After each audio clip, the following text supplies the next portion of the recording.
Good evening, Professor. Good evening. How are you? Fine, thank you. Good, A good, little, good. a little bit get common cold. It's springtime. The weather's change, just coming up, coming down. Yes. How is you are in Dubai? Yeah, as I understood. Yes. Yes, I think the Second best to get time in on my Dubai now. let me just get my headphone on, then I can hear properly. Uh, Now is the best time in Dubai. Just 1 minute. Yeah, Right now I can hear you. Hi there. yeah, thank you. I'm telling this in Dubai. It's now the best time. Yes, very good time, very good time. We've got about another week or two more, then it will start getting very, very hot now. Yes, I live there. I have, and my daughter also there in Dubai. Also, she completed education in American University Okay, in okay. Dubai. Yeah, And and whereabout are you? pardon? Yeah, no, I Which am. I studied mainly. Oh, yes, you are hear me? I Yes, studied I in can. Azerbaijan. Then I worked in Dubai, in Saudi Arabia, Yeah. in health sector. Then I go to UK. There is a remote medical faculty in Royal Surgery in Edinburgh. Then Okay, I okay, returned to okay. back and joined to international source. This is healthcare company. Yes, yes. Yeah. Then in South Africa, approximately 5 6 months. Then Okay. return again to back. Then Ah, go to Qatar. After Qatar to come to Dubai and like this one. Now age is already 57. I decided to settle back to home country. It's not, I don't want to go so to where some is home country now? Azerbaijan. Azerbaijan. Wow. Hey, you've been around. Amazing, man. That's fantastic. That's Yeah. really fantastic. Wow. Yeah, Really, really. So you're back in Azerbaijan now. yeah. Yeah.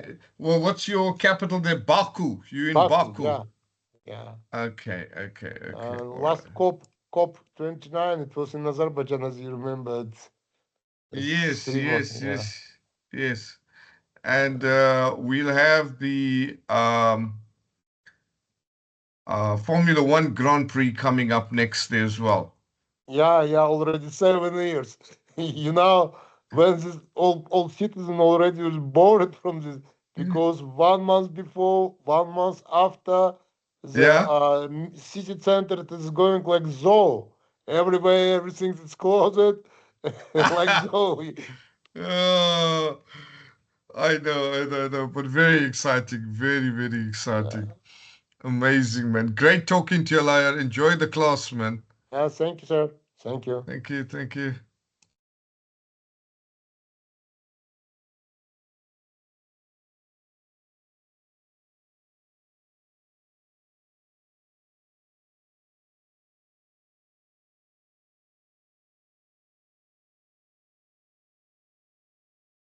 Good evening, Professor. How are you?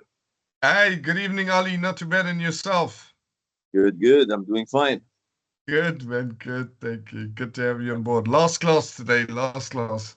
And I believe it's still, what kind of models you give? It's more than the Yeah. sustainability and HR leadership. You have how many modules left, Ali?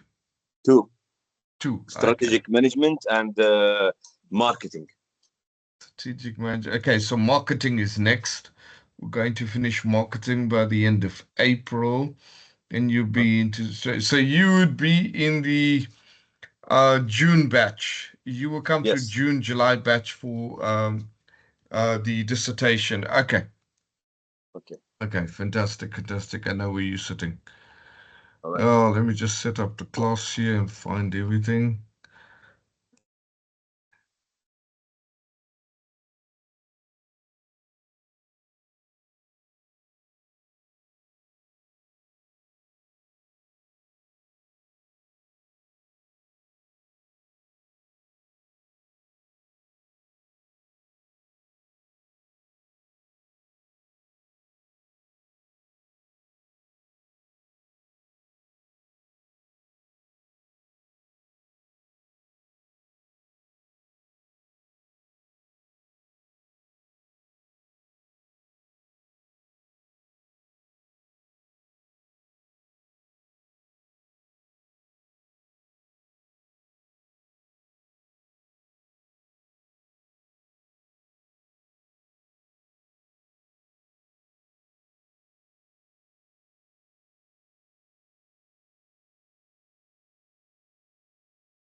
Oh, and good evening, everyone. Good evening.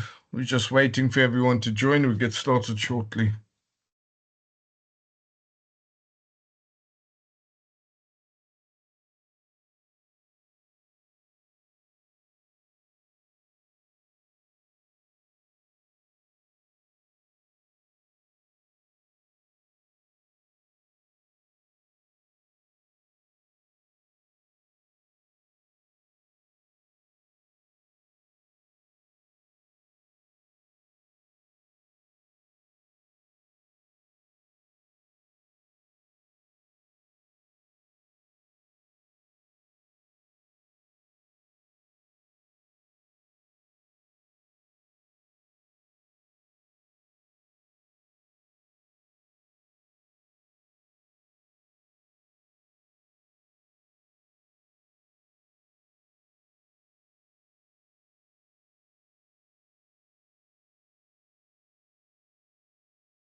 Right. Good evening, everybody. Welcome to class.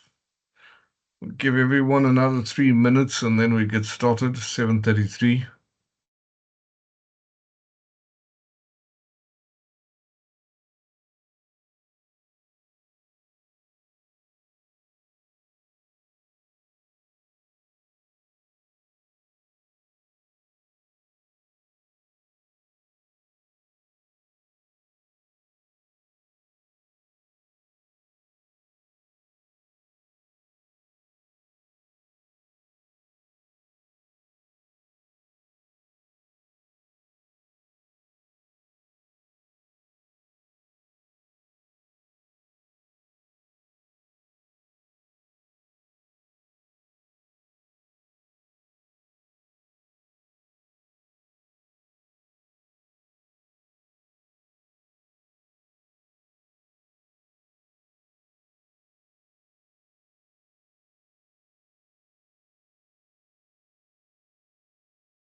Hey, everybody. Good evening. Welcome to class. Here we're just waiting. Give another minute or so and then we're going to get cracking on it. And everyone else will just join in as we're progressing. Oh, yeah. Let's get started. Okay, so we left it off.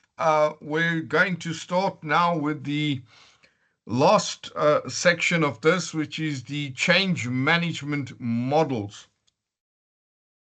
So it's important to understand what is a change management model.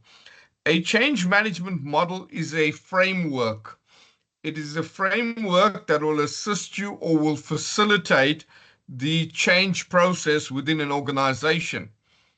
So if we break that down a little bit more into another step, then what is a framework? Why do we use this word framework, and what is this framework about? A framework is a step-by-step guide that's going to tell you how to not only implement the change, but how to manage the change management process. So when we use the word manage again, then we're referring to how do you control the process? What are the control points that you have to watch for in the process? So your control points are going to be things like training and education, resistance to change, and then performance evaluation, maintaining the change, maintaining the momentum right through to achieve the end goal. So that's how we filter it down and bring it down. So each of these change management models are frameworks. There are specific frameworks that are there to facilitate the change management process. There are several change management models out there, several. There are quite a few. We are highlighting some of the most well-known and more popular ones and more well referred to, and ones that organizations tend to use quite often. So the first model that we're going to look at is the ADKAR-Prosky model. The ADKAR-Prosky model. ADKAR is an acronym, and it stands for Awareness, Desire, Knowledge, Ability, and Reinforcement. Awareness, Desire, Knowledge, Ability, and Reinforcement. So why the ADKAR model? Well, as they say over here, the change is often a complex and difficult process. And using the ADKAR model, you see, is a valuable framework for organization leaders, change managers, and project managers to effectively lead a wide variety of changes. So, as we said, ADKAR is an acronym for the 5 outcomes: awareness, desire, knowledge, ability, and reinforcement. So when this framework is applied to organizational change, the model allows leaders and change management teams to focus their activities on what will collectively drive individual change and produce organizational results. So the founder of the model is Jeff Hyatt. You can get onto their website. You can get onto the website, the ADKAR-Prosky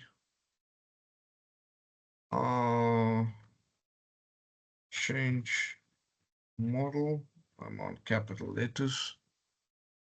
So this is their website that they have. It's the Prosky website. I'll share the link out for you.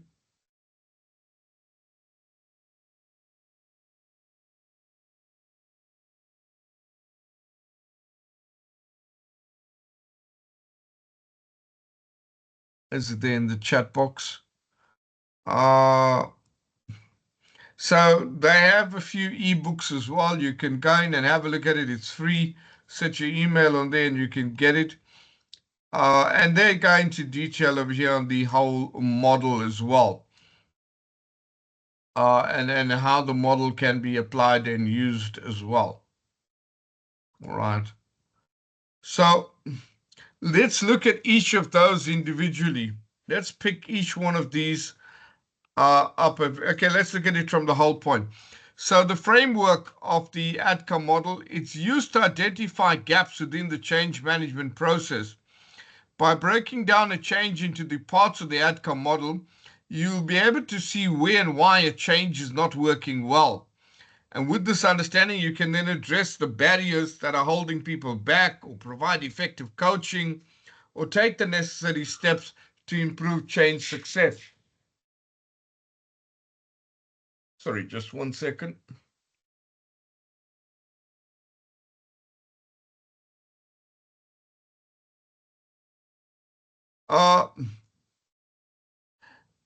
So it's useful in diagnosing employee resistance to change, helping employees transition through the change process, creating a successful action plan for personal and professional advancement during change initiative, and developing a change management plan for your employees. So these are where it becomes very, very useful to have this framework. Let's go into each one of them. So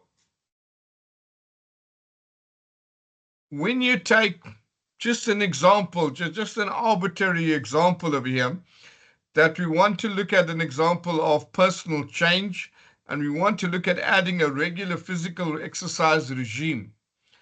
And this is something that a lot of people try out, especially at New Year's resolution. The gyms are full. All the gyms are full. Everyone has taken that free membership, taken a sample package. But surprisingly, it doesn't last. You come to March and then everybody's back to normal. So let's look at that there. So awareness. Are you aware of the need to exercise? Why should you start an exercise regime? So this is awareness. So if we look at this in terms of organizational change, where would we be getting the awareness? Where would we achieve this awareness in organizational change? What is awareness in the organization perspective now? We look at it there, but here now you understand what's the concept. So what is awareness in an organization? How do you raise that awareness? Come on, you've been working on it. Now, what specifically is it? What do we want awareness about? What? Market need a little bit there, Riyadh. Vision, thank you. Thank you, it's the vision. So how well you're able to translate and bring that vision about to raise the awareness behind the vision. And based on that vision, the justification for the change, why the change is necessary. So then you need to raise the awareness level within the employees, that they become aware that they need to change. There is a need. You have to drive that need. The problem with resistance to change is when the vision has not been clearly clarified. The vision has not been well broken down. They cannot translate it, and they don't see the motivation for the change. The awareness level is very low. They don't see the motivation for that there. And because they cannot see a justification for the change, they resist it. So the awareness level is that first level when you want to drive the vision. Why? Why do you need to change? What do you want to achieve? What's the current state? Where do we want to be? What happens if we don't change? Where will the current state end up? Those kind of things raise the awareness level. Right, then the desire. So many people are aware of the need to exercise, but may not have found the personal desire to start. So you must make a personal decision to change based on your own unique motivation. So this is now expanding that awareness. Once we've made them aware, we now need to drive the desire. In order to drive that desire, there has to be something that's going to motivate and pull them over. You have to find a way to motivate the employees for that change, that they believe in that change and they feel the desire to move over. As we heard, you're going to have the early adopters is one of the biggest ways to get it. Do it in a pilot study, and then they see that success. And based on that success, based on the response that those pilot studies producing, you will raise the desire level. And then everyone wants the desire to change. Then knowledge. So here, as you can see, can be an exercise class with an instructor, or you might run an online YouTube video to know how to do the exercises. So once the desire is there, now they want it, they want to change. Now you have to bring about the training to understand how. How do they get to that end point? How do they get there? How do they achieve that?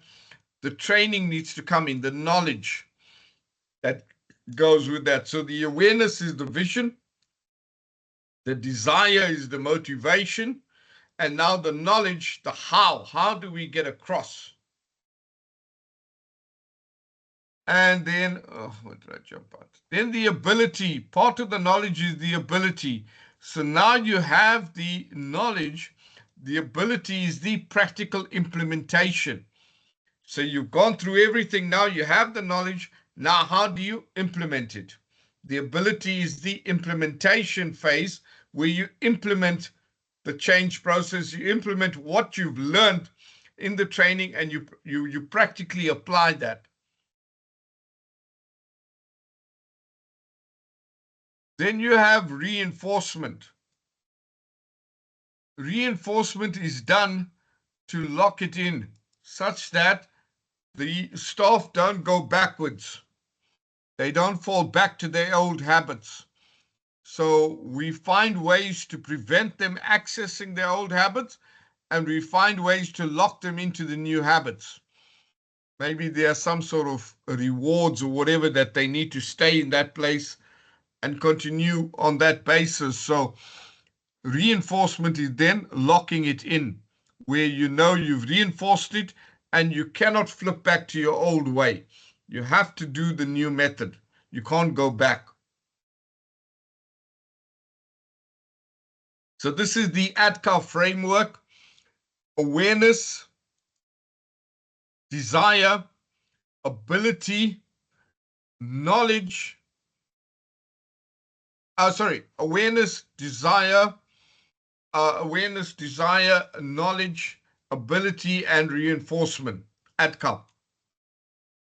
Awareness, desire, knowledge, ability, and reinforcement. And that's the process that happens along there.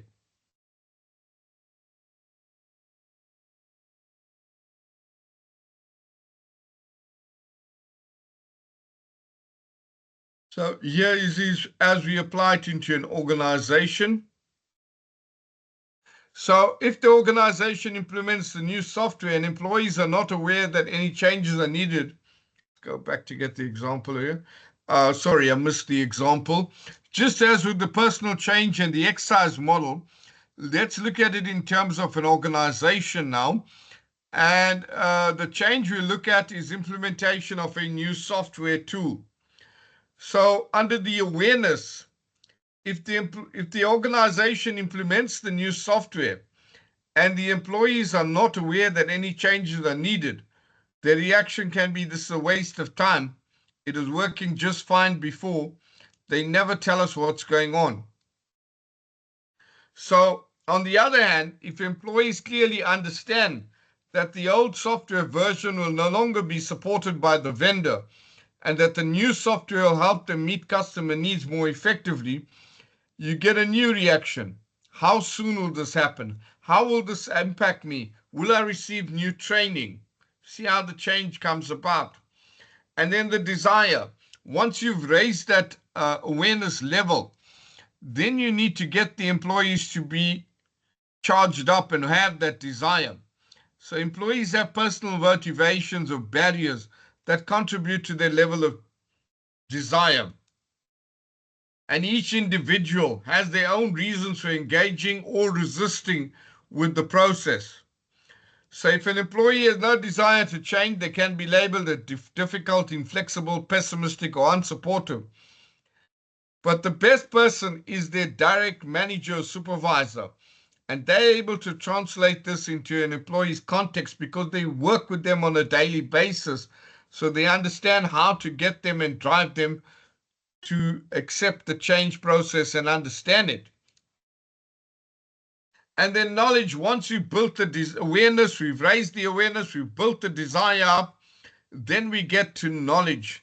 So here, to make the most of a training investment, it must come after the initial awareness and the desire building. All too often we find that organizations schedule the training first. They start with the training. Now you're not following the steps of the model. The model clearly tells you, raise the awareness, create the desire, then the training. Don't start with the training.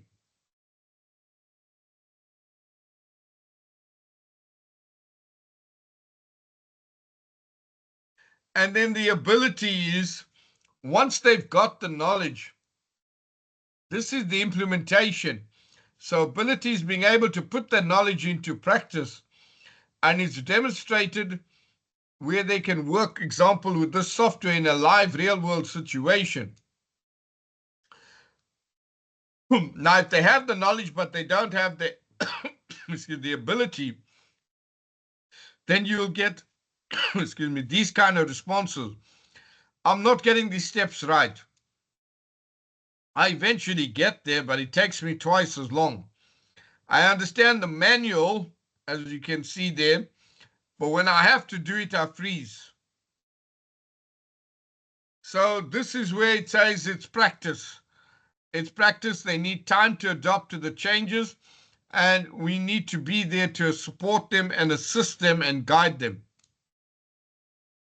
Break it down into smaller tasks. Let them start getting basic tasks understood. Let them start understanding the foundation effects. Once the foundations are in place, then advanced issues can come in. Now, reinforcement, this is the final element, and the human brain is wired for habit. We are psychologically or physiologically rather programmed to revert back to our old habits. So it's important that we have reinforcement. We need to monitor change. We need to check who's logging into the systems, who's following workflows. Are individuals recognizing new efficiencies in their work? And positive recognition is a great way to reward employees who are working hard to make the changes and demonstrate to the organization that participating is important. So this is the ADCOM model. It can help you plan effectively for a new change. And if the change is failing, the model will enable you to diagnose where the process has broken down. Is it at the awareness, the desire, the knowledge, or the implementation, the ability? So that's where you'd come in. Or is it the reinforcement?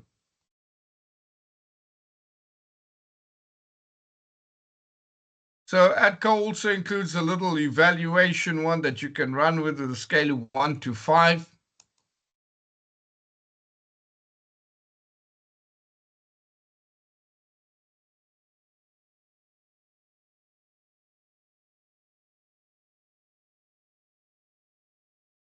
Okay, so that there was the ADCOM model. Just trying to think.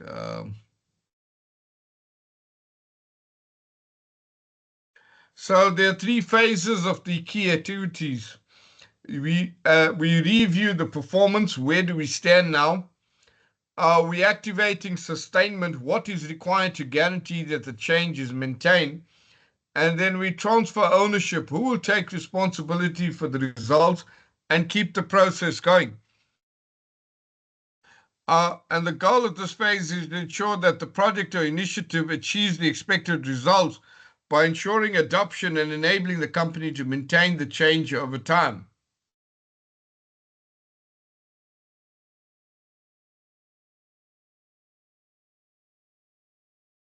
So importantly is the Prosky model is designed to be adaptable, scalable, and flow. We looked at this one with ducks, the Duck Dynasty, and how they had the uniform change. So if we take that process now, how could Willie have used the ADCOM model to better communicate the change to the team and increase the chances of adoption? He should have followed the ADCOM model.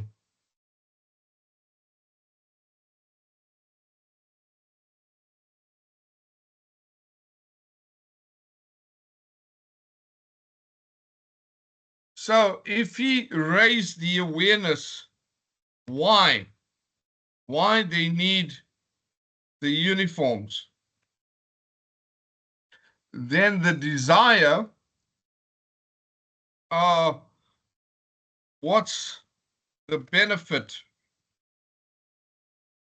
of the uniform,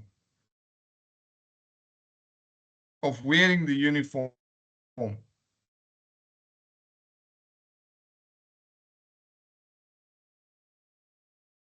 And then the knowledge here, maybe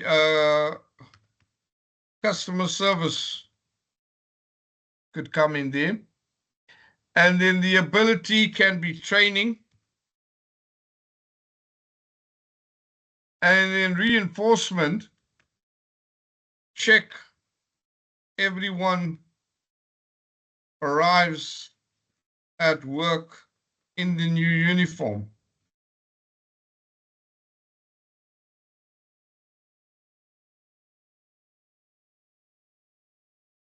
Is it? It would have worked out much better for him if he followed the framework.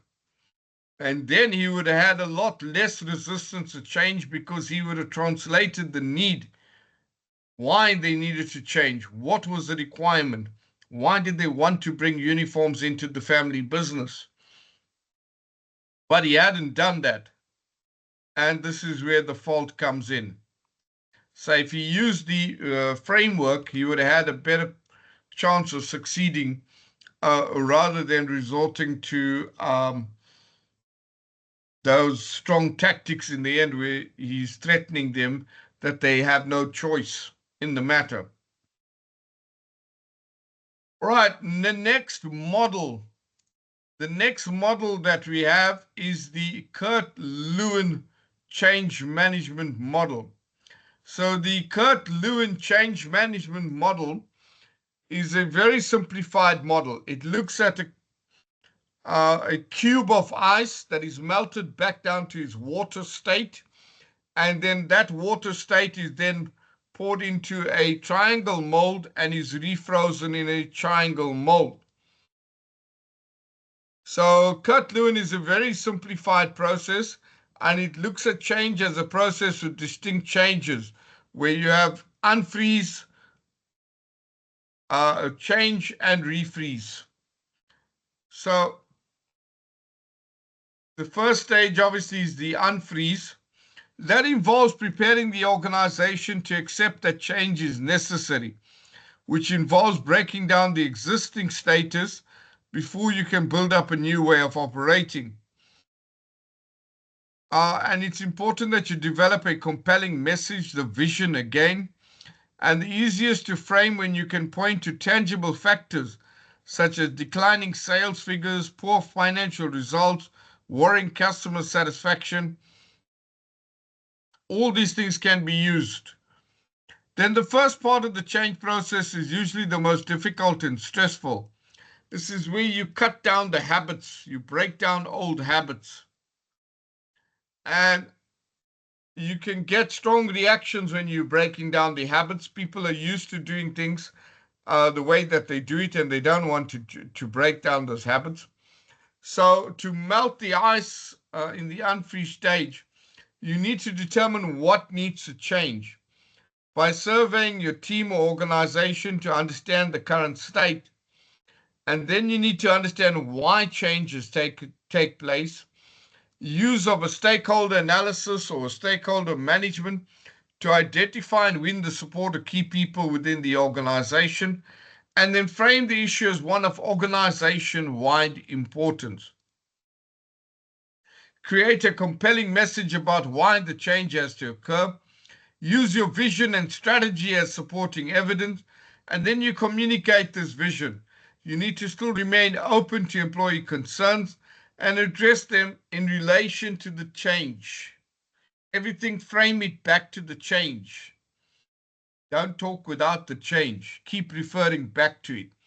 You find people can quite often get irritated, but you swing it back to the change. Then stage 2 is the change. This is the transition from unfreeze to change. And that might not happen overnight. People take time to embrace new direction as well as participate proactively in change. And so in understanding this aspect, people will go through different phases. They'll go through a phase of anger. They'll be angry because they're used to their habits. Why are you coming and changing their habits? What's wrong? It's working. When you remove the access to the old habits, there's going to be sadness or rejection. And then finally, they get to understand the process, and that's an acceptance that it's going to happen. And then there's a forward movement where they're now ready to accept and move on. So it's important to understand that not everyone will fall in line just because the change is necessary and it will benefit the company. People need to understand the change. They also need to feel highly connected to the organization throughout the transition period. When you're managing change, this can require a great deal of time and effort, and it's usually the best methodology or tactic here is hands-on management. So what are some steps that we can implement over here? It's important for clear communication. Also, make sure that we are staying ahead of and we dispel any of the rumors, like we saw in that lift with that VR headset. We don't want to get near those ladies or those type of employees that have that negativity in them. They've been there for 10 years, 12 years, 14 years, and they're passing on that negativity onto the newer and younger labor. The next one is generate short-term wins to reinforce the change. So this is crucial. I've worked with organizations that have turned these short-term wins into big events. Big events, big events. So what is a short-term win? Saying short-term, but it's a big win. Let's say we're going through an organizational or transformational change. We're going to change the organizational structure. We're implementing a new system across the whole organization, maybe a complete Oracle system, and every department is going to be changing along the way. So we've raised the awareness, we've raised the desire, we've gotten through to the next stage, which is the training, and we carry out the training, and we now have successfully got everyone with a certificate. Everyone now has a certificate in their department. So Oracle covers all your departments. So people in the finance department have got their accounting certificates. So people in HR have got their HR certificate. People in marketing have got their certificates. So across the board, we'll be running across the board, sustainability, whatever. And what the organization that I was in, they did was they created an event, and all the staff were given the day off. It was on a work day. Everybody had to dress up. It was not just, come through in your shorts and t-shirt kind of thing. It was pretty formal. And they had all the balloons and the whole release of the balloons and the whole hoo-ha. And there was a whole meals accompanied, the whole setup in the hotel. Everyone received a gift. We got a shaving, those toiletry bags. There were some other minor gift sets that came with like pens and that kind of thing. And they congratulated everyone on achieving their certifications, getting to this stage of the process, and phenomenal, and where we're going to be, drove the whole vision again, reiterated it. So that's celebrating your short-term wins. That short-term win took maybe 4 or 5 months to get to that phase. the complete process was going to take 12, well, actually 14 months. So they're going to run another one again down the line. And then they'll have the final big celebration when they're all done and they won. But the idea behind it is that you drive that motivation. You're really driving it. You share with your staff that you're proud of their success. You're proud of their achievements. It's recognized. And they're now happy to continue. Otherwise, it becomes a boring event that is just dragging on. Imagine a whole year, over a year, a transformation project. And at no stage does the management come out and say, wow, well done, guys, thank you. We're really making a big dent over here and we're moving. We've done phenomenal. It doesn't happen. So you need to celebrate. You need to make an issue. It's human nature. You need to start understanding the psychology behind human nature. And you need to celebrate it, create milestones, and have these kind of events. You don't have the money to go and hire out a hotel or whatever. You can have it in the office situation. Create the whole atmosphere in the office. Clear out the meeting room, set it up with all the balloons, put up all the stuff, whatever decoration, and have the whole event running. Hire catering. If you don't want to hire catering, buy pizzas. Have pizzas in there. Everybody, it's a pizza day. You can change it from a formal to a little bit of a casual event. Semi-casual, everybody comes in their smart casual wear, and it's a relaxed day. You don't stress people out where you're pushing out for deadlines to be due and all that there. So you break the whole situation down. And employees react well to that there. So that's the second part of this here. So it empowers them. It empowers them over here, and you give them direction as well. And if there are any corrective actions to be taken, it's a good place to introduce it. This is what's gone right. This is what's gone wrong. We can fix this. We're going to do this, do that. That'll be carried out. So we got some work to do. But overall, we are heading in the right direction. You got to pump it. You got to keep pushing it through. Then refreeze.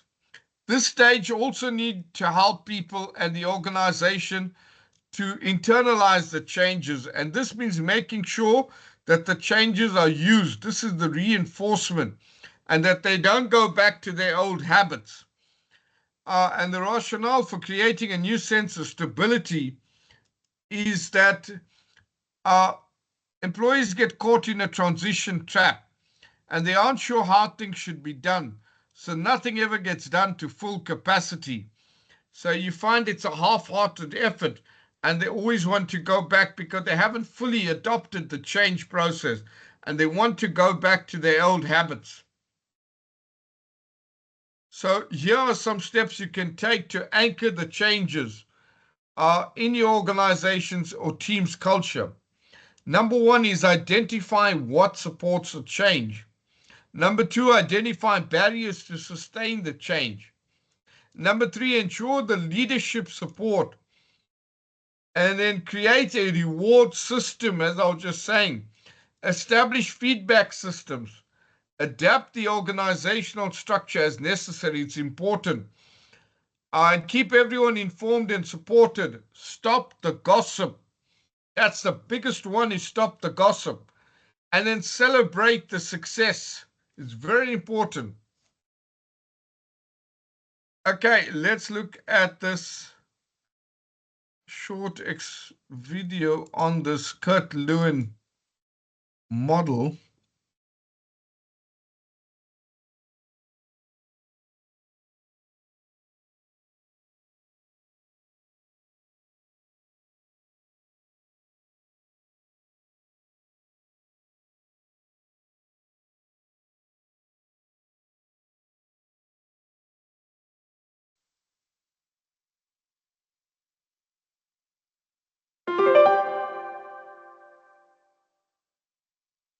Kurt Lewin developed a change model involving 3 steps: unfreezing, changing, and refreezing. The model represents a very simple and practical model for understanding the change process. For Lewin, the process of change entails creating the perception that a change is needed, then moving towards the new desired level of behavior, and finally solidifying that new behavior as the norm. The model is still very widely used and serves as a basis for many modern change models. Before you can cook a meal that has been frozen, you need to defrost or thaw it out. The same can be said of change. Before a change can be implemented, it must go through the initial step of unfreezing. Because many people will naturally resist change, the goal during the unfreezing stage is to create an awareness of how the status quo, or current level of acceptability, is hindering the organization in some way. Old behaviors, ways of thinking, processes, people, and organizational structures must all be carefully examined to show employees how necessary a change is for the organization to create or maintain a competitive advantage in the marketplace. Communication is especially important during the unfreezing stage so that employees can become informed about the imminent change, the logic behind it, and how it will benefit each employee. The idea is that the more we know about a change and the more we feel it is necessary and urgent, the more motivated we are to accept the change. Now that the people are unfrozen, they can begin to move. Lewin recognized that change is a process where the organization must transition or move into this new state of being. This changing step, also referred to as transitioning or moving, is marked by the implementation of the change. This is when the change becomes real. It's also, consequently, the time that most people struggle with the new reality. It is a time marked with uncertainty and fear, making it the hardest step to overcome. During the changing step, people begin to learn the new behaviors, processes, and ways of thinking. The more prepared they are for this step, the easier it is to complete. For this reason, education, communication, support, and time are critical for employees as they become familiar with the change. Again, change is a process that must be carefully planned and executed. Throughout this process, employees should be reminded of the reasons for the change and how it will benefit them once fully implemented. Lewin called the final stage of his change model freezing, but many refer to it as refreezing to symbolize the act of reinforcing, stabilizing, and solidifying the new state after the change. The changes made to the organizational processes, goals, structure, offering, or people are accepted and refrozen as the new norm or status quo.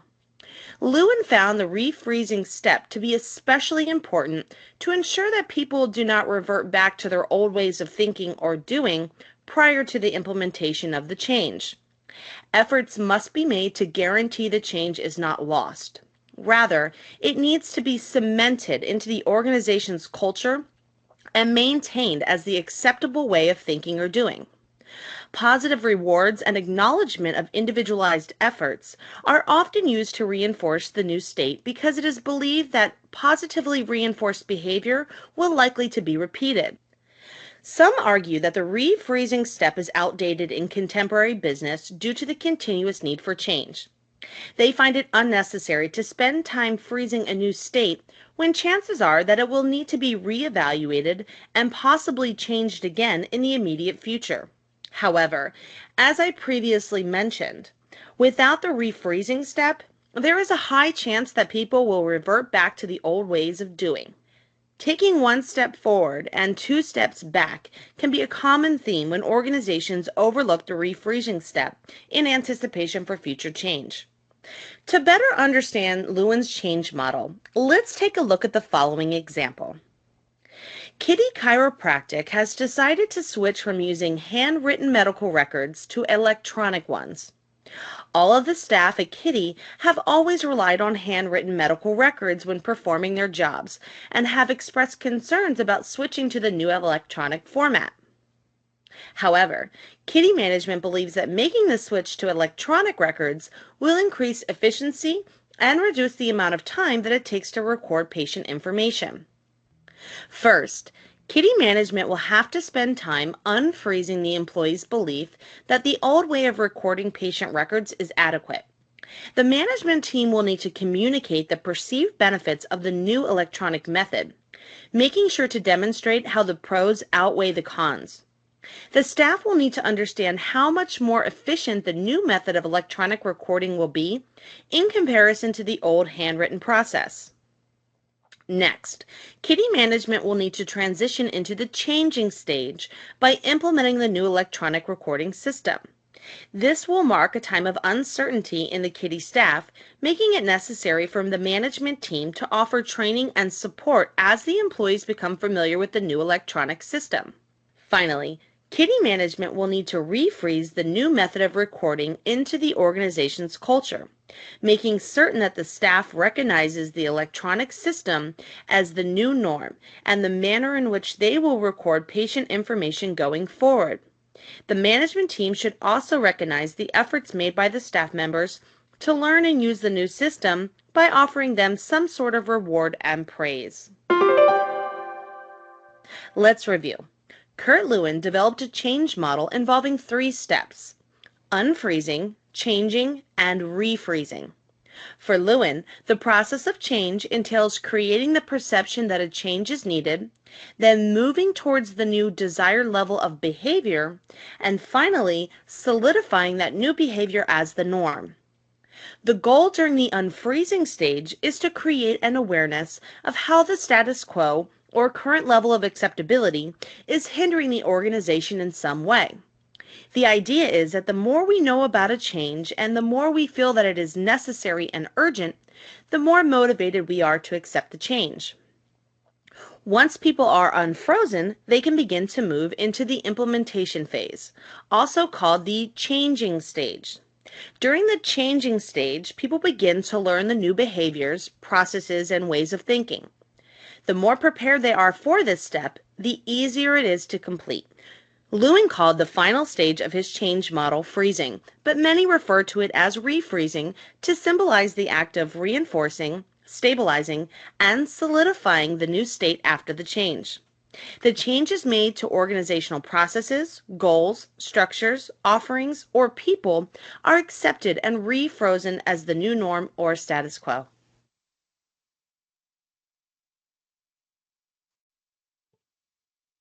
We all have something that comes from us that we have in our hands. And if Right, so an important point that was raised over there was the urgency. We must raise the urgency behind that there. When we raise the awareness of the change, we must also raise the urgency behind it. That's very important that we raise the urgency with the awareness. The staff must realize the urgency for the need for the change to happen. It should not be, okay, we understand it's got to happen, but it's fine, we'll get it done. That should not be the attitude. They should know that it's urgent. We have a limited time and we want to get this happening. We should not ever allow staff to feel that it's not urgent. We need to create and drive an urgency behind the change. Very important. Okay, so you've done 2 models.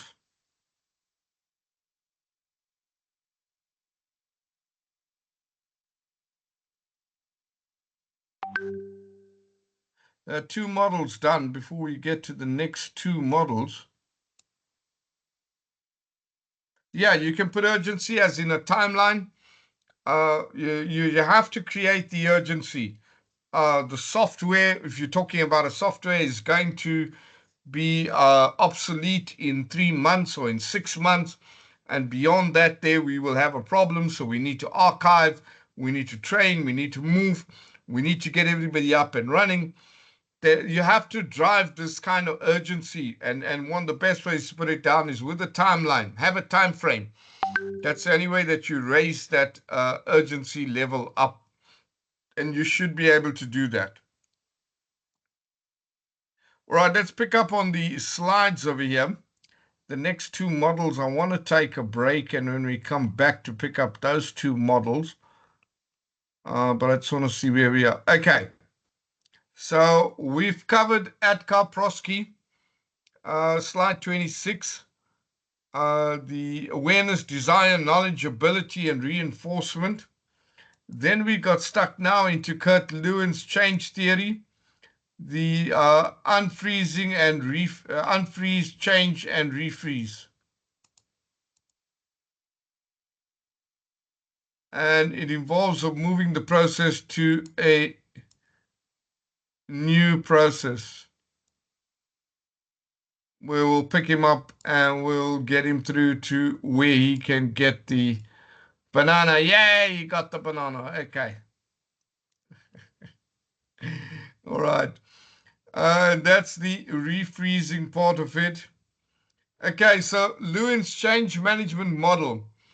If you have a large cube of ice but realize what you want is a cone of ice, what do? First, you must melt the ice.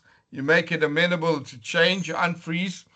And then you need to mold the ice water into the shape that you want. And then you need to solidify the shape. So these were the three phases that we've just seen and well explained with that video. That video really gave it a good explanation on top of what I had done with you. This one reiterates some of those issues over there. Importantly, you need to ensure there's strong support from upper management. And this involves using stakeholder analysis and stakeholder management to identify and win the support of the people within the organization. So in order to drive the desire, remember our different levels of knowledge, of power, position power, relationship power, coercive power, all our different levels of power, expert power. So if you do not have one of those important levels of power, you should not be the person raising the awareness and driving the desire. It's not going to happen. It's not going to happen because inherently people do not believe that you have that power. So you need to identify the person who has that power. That's very important that you identify that issue. That the person that's raising the awareness and raising the desire that kickstarts the whole process inherently has that power. They have the power by power position, power referent.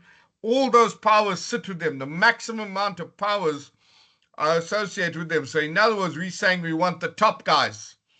They got to lead this process.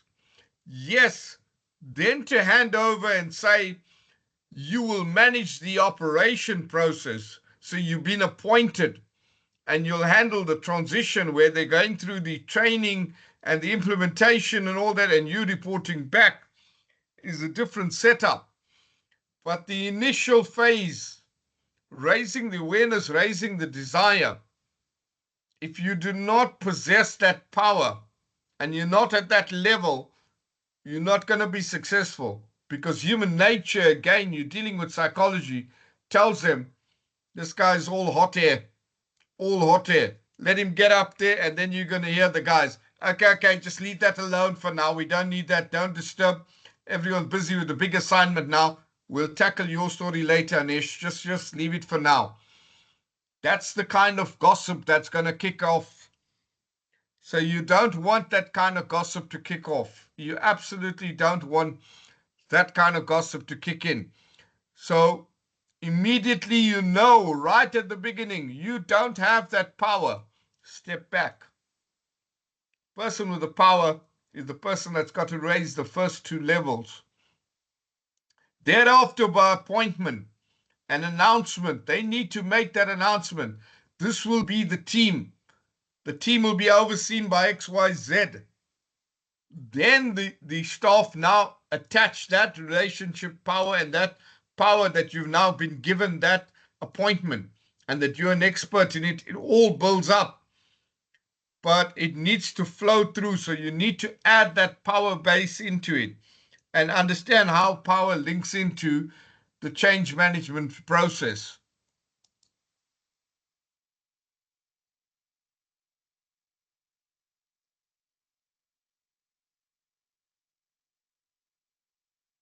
Now, there's a tip over here. We're going to hear this word tip quite a bit. Unfortunately, some people can be harmed by change, particularly those who benefit strongly from a status quo. So that's just what I'm talking about now, power. Status quo power, that's the biggest one, and those people can be harmed. You might have to reorganize the department in an organizational structural change. Now, someone is established themselves. They've dug their feet in solidly. They're deep above the knee, not below the knee. They're stuck in solidly. And they associate in that position. They've got the support of their line managers. They're solidly into it. Now you're going to uproot them. And I'm using the word uproot because if you visualize picking up a tree and pulling a tree out with all its trunks and roots and all that coming out, you're going to pull the staff member and uproot them completely up and out of it. And now transfer them to a new section where they are in an alien environment, And that's specifically why we're doing it, because they've got this deep entrenchment. We're going to put them into a new alien environment. You're going to harm them. You are harming them because you've destroyed. It's like glass crashing around them. Their whole association, their whole relationship, the associated power that they have based on the number of years that they've been working there, their association with the top brass in that department, everything changes. Now, all of a sudden, they've lost all those powers. All those powers are gone. Boom. They're in a new department and they're in their comfort zone. They now are equal with everyone else that's sitting next door to them. That's the next part. But now at this stage, they're on an equal footing. The person next door to them, person next door to them here, all of a sudden, there's no worry about how many years you supported and who you know. You're in a new situation. Generally, those kind of employees can't hack it. Gonna pack their bags. They're gonna pack their bags and they're gonna haul us right out there, clean out, they're gone. And then we're also going to have this redundancy. That's an important understanding. You are damaging the staff morale, but it's inevitable. There's going to be redundancy, and we're going to trim. We're going to trim to cut it down. And to get the best out, we need to trim, and we need to find the best. So we must understand psychologically, the staff morale is at an all-time low. They can be associated with some of those employees. Maybe they're neighbors 3 houses down or 4 houses down. Maybe they stay in the same building. Maybe they stay in the same street. Or maybe their kids go to school. And you're going to face this kind of onslaught because they're going to get to the school there. That person has lost their employment. They're going to move that child out of that school. There's going to be quite a bit of resentment towards you that have got a job. There's a psychological impact to that there. When you come in and then you have this whole scene happening that they're pulling the child out of school. They can no longer afford the education fees. They need to look for a local institution that's reduced fees. There's a huge psychological impact that's happening outside of the organization. It's happening beyond that circle. And you need to be aware of that impacts the morale. So redundancy and then this kind of situation of trimming is going to impact the morale as well. So you got to find ways to manage and to support the remaining staff to assure them that there's still a future with the organization and that there were specific reasons behind those redundancies. So it's a tough situation. This is the tough aspects of business that you have to be in and you have to manage as a leader.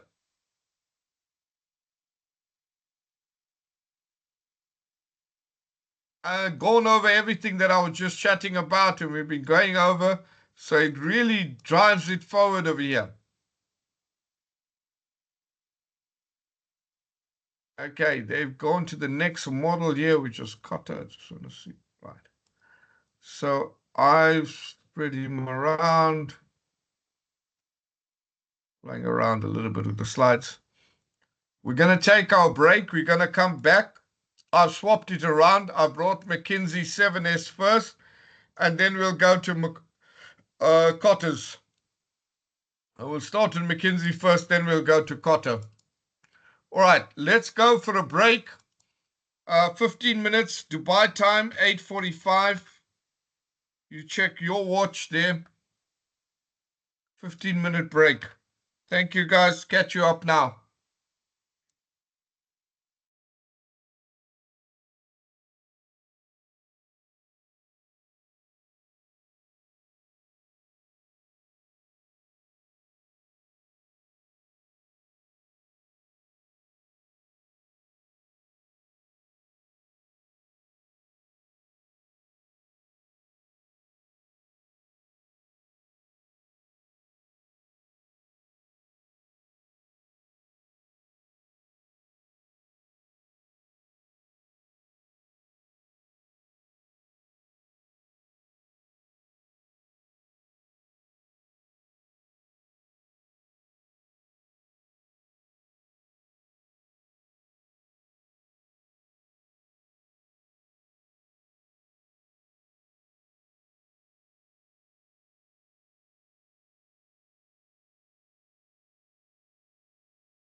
Let's just look for a better picture. Okay. Strut.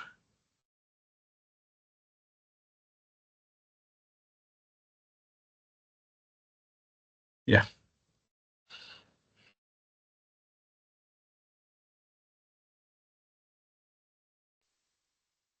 Okay, our next model up, the next change management model that we can look at is the McKinsey 7S model. The McKinsey 7S model developed with McKinsey, your consulting organization, and built over the number of years that they had to manage change management processes within these blue chip organizations. And based on their interactions, they then developed the McKinsey 7S model. So there are some very pertinent features about the model. The first feature that we notice is that the model is flat. What do we mean by the model is flat? There are no hierarchical processes in this model. So no process takes a higher level than another one. All are equal. All our S's over here are equal. They're on the same level. They all are equal. There's no one that carries a higher priority than another level. That's an important point to understand, is the equivalency across the board, and that it's flat. The next very important thing to realize is that every single one is connected. The entire system is connected. So what does this mean then? That means that any change that you make to any part of the model will impact the entire model. Even though you only change one item here, you will impact the entire model because every item is connected and it is a flat model. So an impact on one side impacts the entire model, which is pretty much based on what an organization is at, that if you impact one side of the organization, you have an organization-wide impact. All right. Now, in saying that, we have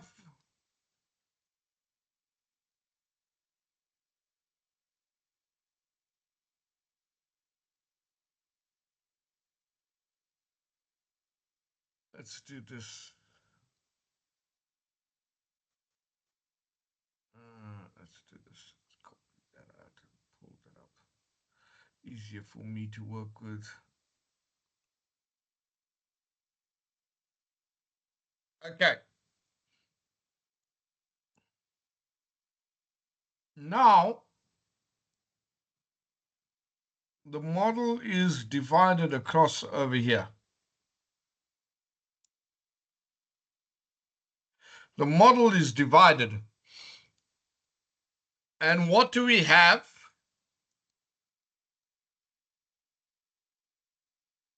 These are known as the hard S. And then here, these are called the soft S.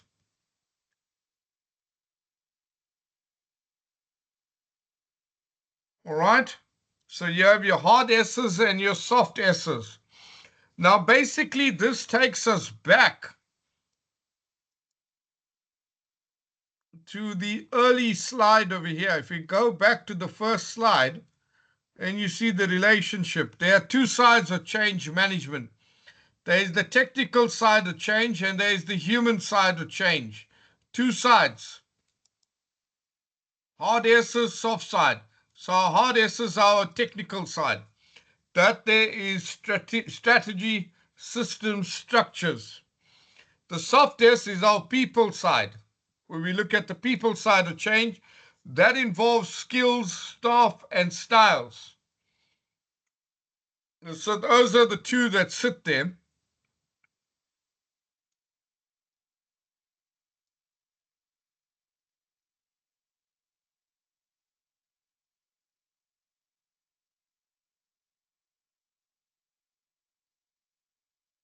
And then in the center, We have shared values. The other word for shared values is corporate culture, organizational culture.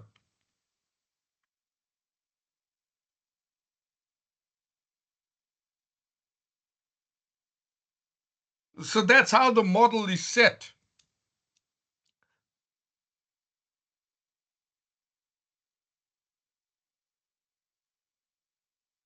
Oh, it didn't work. Okay. So that's how the model is set. So you have your hard S's, your soft S's, and all of these impact organization culture. We also know now that the model is flat.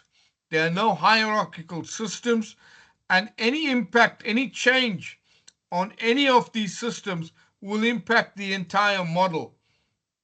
It's never independent. There's no one system that's independent of the other one. All are connected.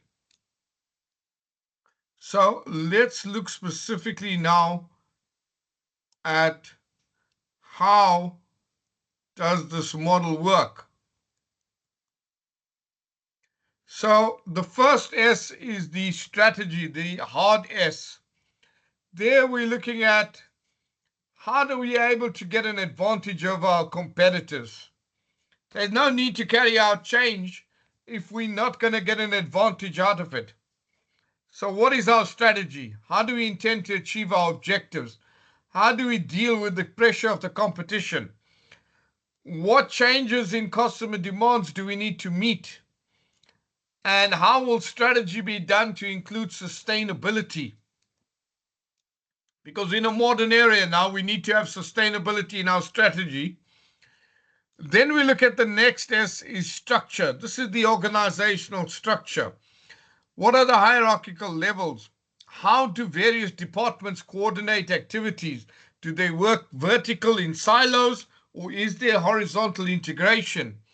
How do teams organize and align themselves? Is decision-making centralized or decentralized? And is this the way that we want it, or should it change? And then naturally important with that there, what are the lines of communication? Explicit or implicit? Does it come via the channel, and then someone gets it down the line? It's a whole telegraph process. Or are we giving direct instructions or messages or communications coming through via email, via meetings, via town hall? You know what's a town hall? You stand up on the front there and you speak to the whole organization. And then systems. Systems are the daily activities and procedures that staff use to get the job done. Things like financial systems, HR system. You need a salary certificate for the bank. How do you access it? You need to access your leave management system. How do you access your leave management system? Those are daily systems that we use. You arrive to work. What's the process? There's a biometric scanner, either facial scanner, eye scanner, fingerprint scanner, whatever, but there's a biometric system to come in. Internal rules and processes. If you come late 3 times in a month, they're going to dock 1 hour of your salary, or half a day of your salary if it has to be. Come back to that one. Then we look at the soft S's. We got style. What is the leadership style? We just went through that there. That's based both on the management and on the senior leadership. What are the leadership styles? Are those leadership styles effective? Is it driving the kind of morale that we need in order to be competitive? And then we look at the staff. Where are the gaps? What gaps do we need to check? What kind of competencies are missing? And then based on that there, we then know we have to chase the skills. So what are the skills gaps that are missing there? What is the company known for doing well? And are there staff that inherently have the skill and we need to access it? Where are we with that? And then obviously in the center, we have the shared values, the organization culture. So what is corporate culture like? How strong are the values? And what are the fundamental values that the company or the team was built on? You remember Simon Sinek was speaking about that thing with Apple, and he showed you how he reflected it to show exactly why you sell, what you do. That's your corporate culture that's existing there. The model states 7 elements that need to balance and reinforce each other for an organization to perform well. So where do you use the McKinsey 7S model? Well, it can help you improve performance of your organization or determine the best way to implement a proposed strategy. It can be used to examine the likely effects of future changes in the organization or to align departments and processes during a merger or acquisition. You can use the model to identify which elements in the hard or soft S's do you need to realign to improve performance. So you can use it as an evaluation. And these can include changes such as restructuring, new processes, an internal organization merger. Maybe we want to merge 2 departments together. Maybe we don't know the leadership style was not good. We need to change the leadership style. So you can also use it as an evaluatory tool.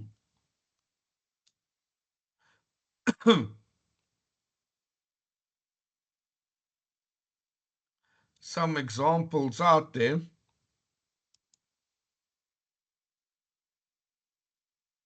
And this is from McKinsey. I think, yeah. This is from the organization itself.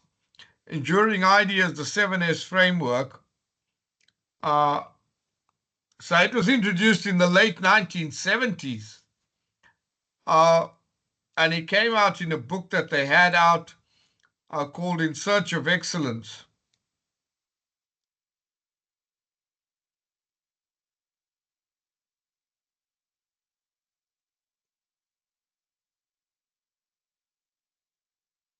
As an interactive. My name is Kevin Coyne. I'm a senior external advisor to the firm on strategy.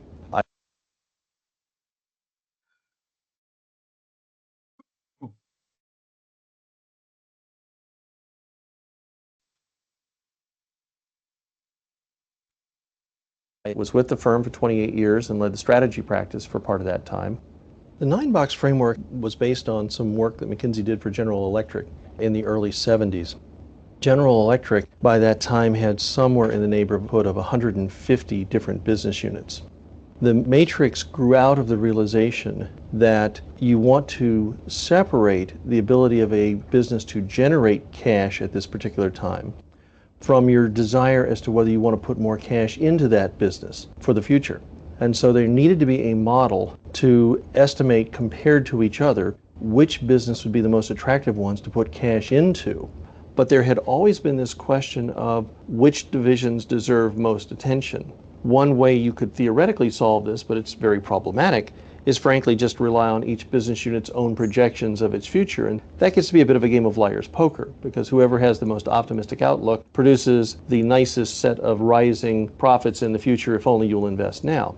The matrix solved the problem of trying to put all the businesses on a comparable basis. And if you think about it, in a widely diversified corporation, that's not an easy trick to do, because there's so many differences among businesses. This one's capital intensive, this one has high advertising and brand loyalty, this one there are economies of scale. How do you take all those differences and reach some sort of comparability? Well, the matrix basically said that all the differences in businesses can get down to 2 essential axes that will determine whether it's going to do well in the future. One is the industry attractiveness. Is the industry in general going to do well or be a nasty fight in the future?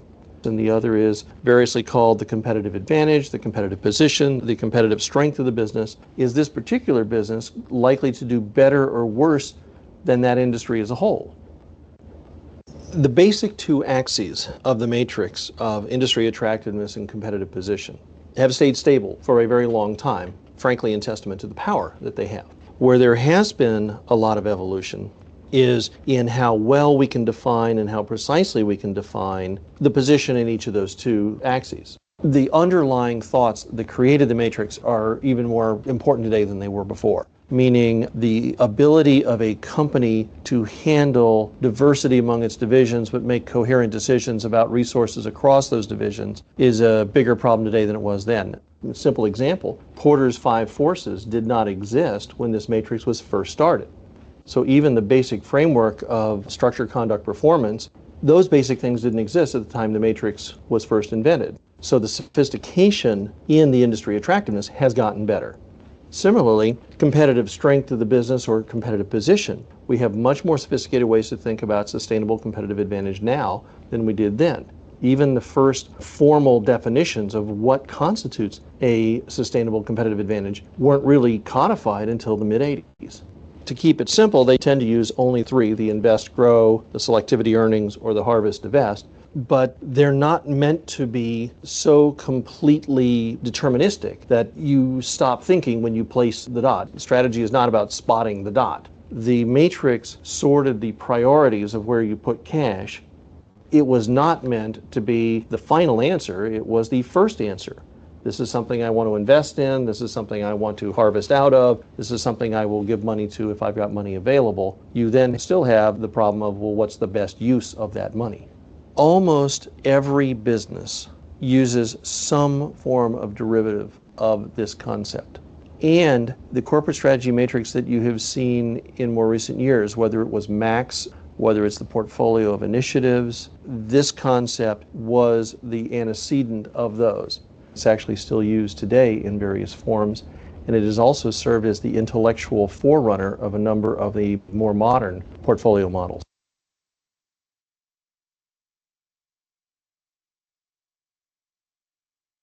Give us a good explanation over there. All right, so that gave you a good idea behind it, especially with the strategy. Let's look at some examples.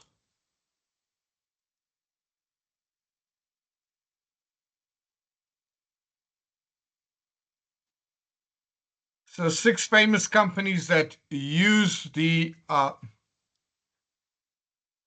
McKinsey 7S model.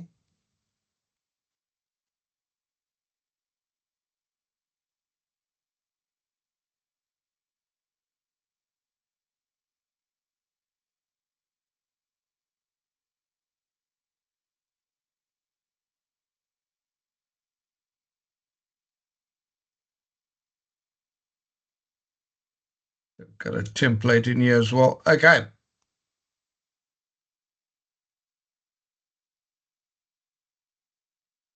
So our first one is Apple. They run their strategies, product differentiation through innovative design and user experience.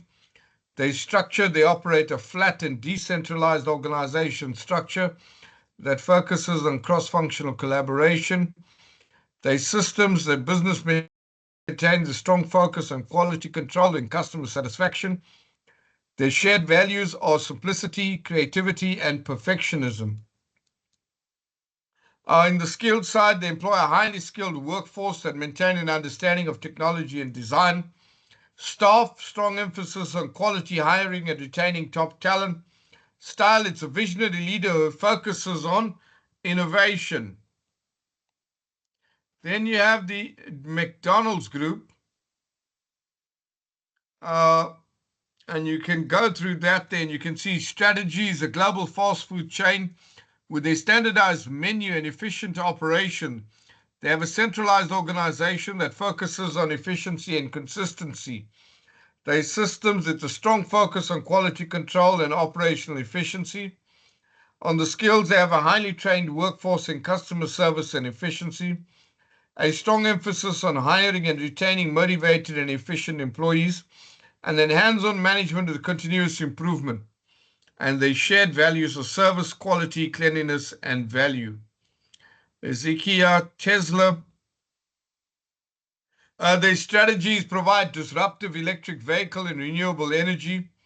There's a flat, decentralized organization with a focus on innovation and speed. And then a strong focus on quality control and customer satisfaction. Innovation, sustainability, and excellence are the shared values. They also use a highly skilled workforce at Tesla with a deep understanding of technology and engineering. There's an emphasis on hiring and retaining top talent, and it's also visionary leadership focused on disruption. Pepsi, Nokia. Yeah, so we had quite a few there. And they've got a template here to set it up as well. So that gave you an indication of some of the organizations that use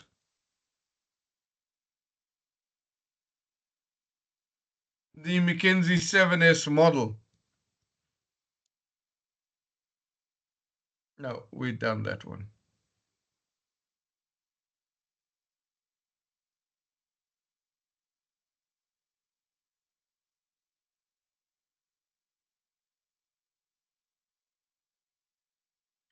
Okay. All right. So that brought us now to the end of the third model there. And the next model is called Kotter. Kotter's 8-step model of change. Now, this model has been developed by Professor John Kotter. Now, Professor John Kotter, we saw him earlier when we had Kotter and Schlesinger, the resistance to change. They're on the sheet here, Naimani, and plus I share the link for the sheet every week in the weekly email as well. The link for the sheet is also in the weekly emails.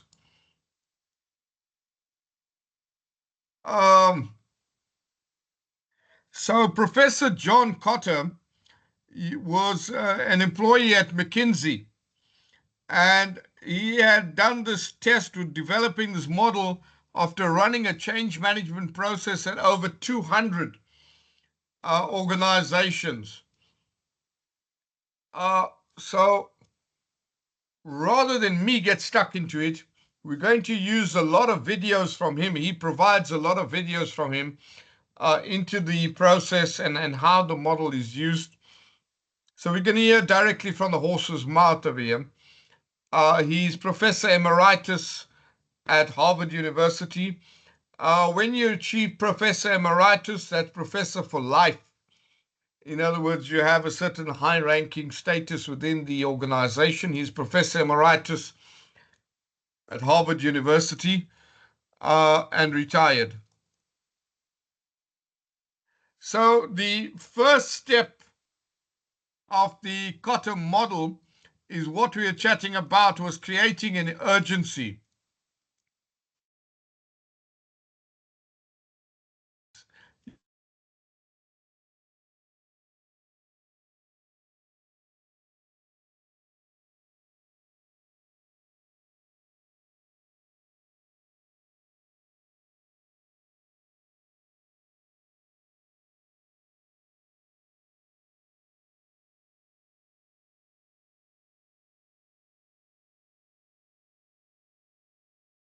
Hi, am I still here?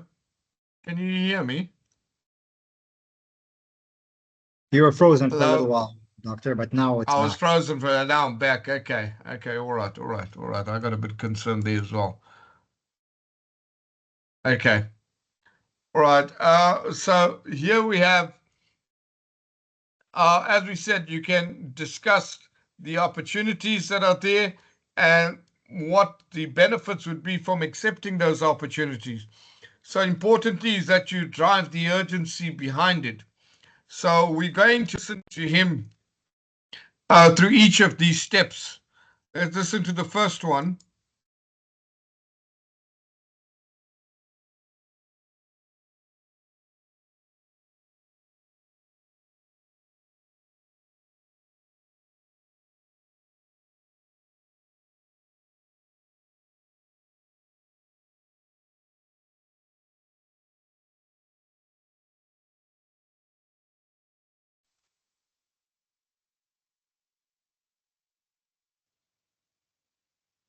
I have a tip for you, and I'll explain why I think it's so important. The tip is, whenever you're starting a major change, and it doesn't matter what kind of a change it is, if it's a merger, if it's a reorganization, if it's trying to change the culture somehow to make it less risk averse.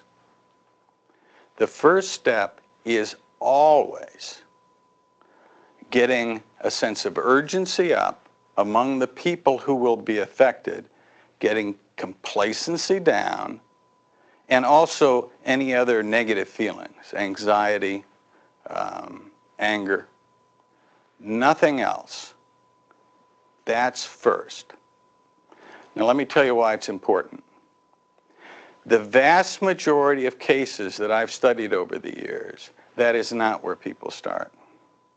And I think it's directly linked to the fact that we have found that in 90% of the cases of significant change, people do not meet their aspirations that they had at the beginning of the change process.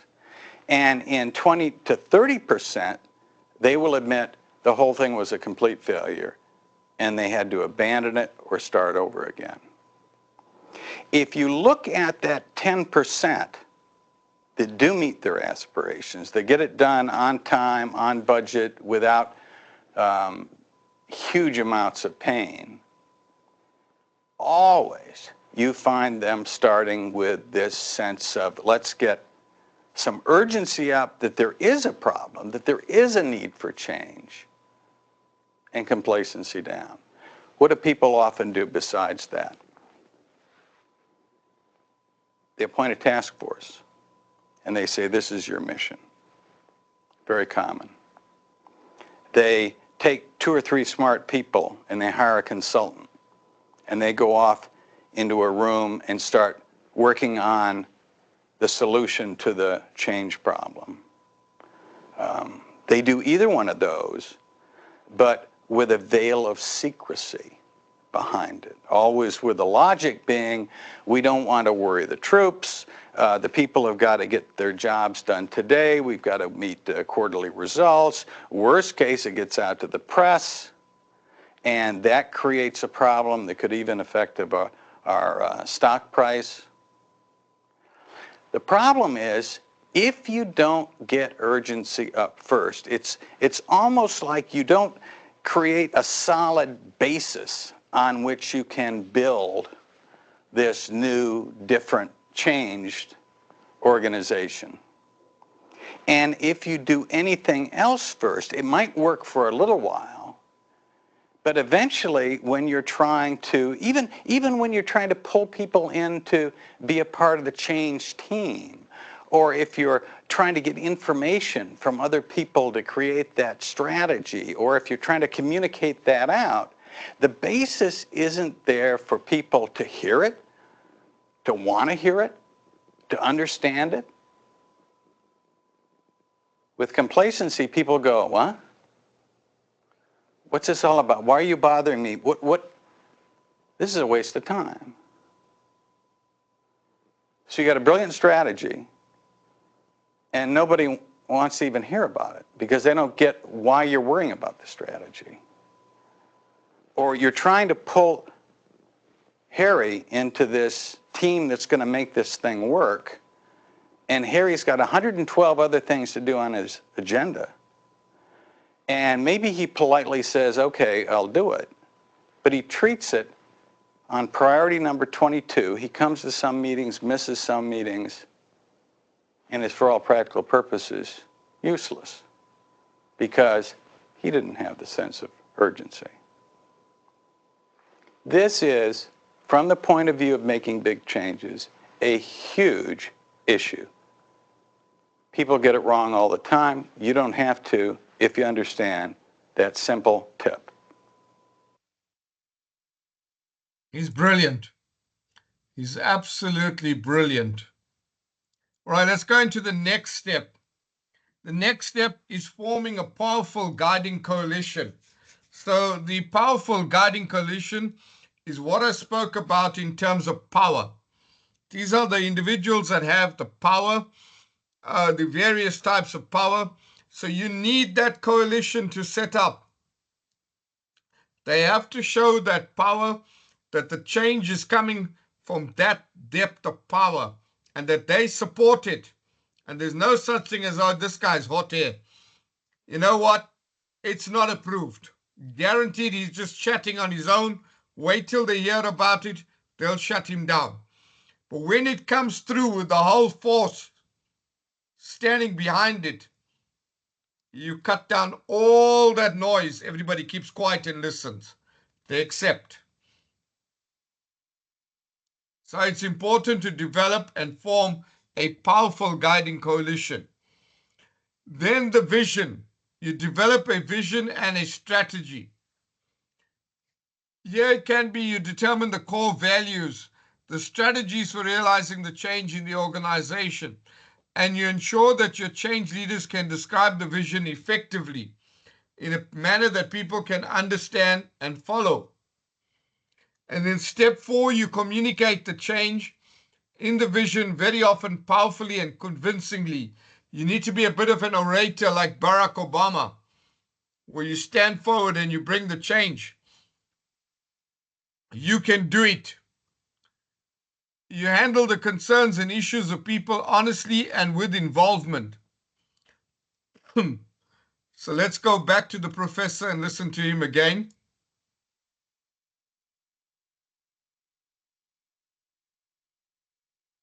I love Monday.com. What's Monday.com?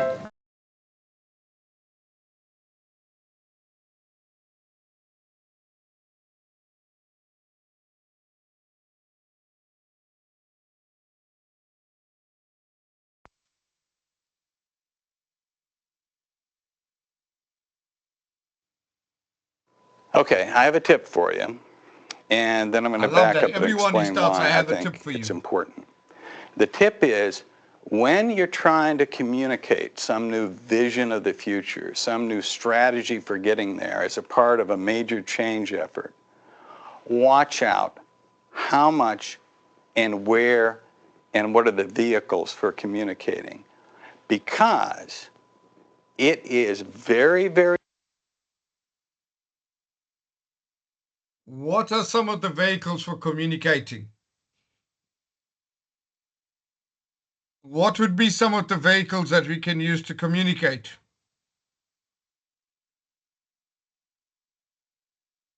Give me some ideas. What are common types of vehicles we can use to communicate? We can do meetings, we can do emails, we can do face-to-face, corporate newsletter, town halls.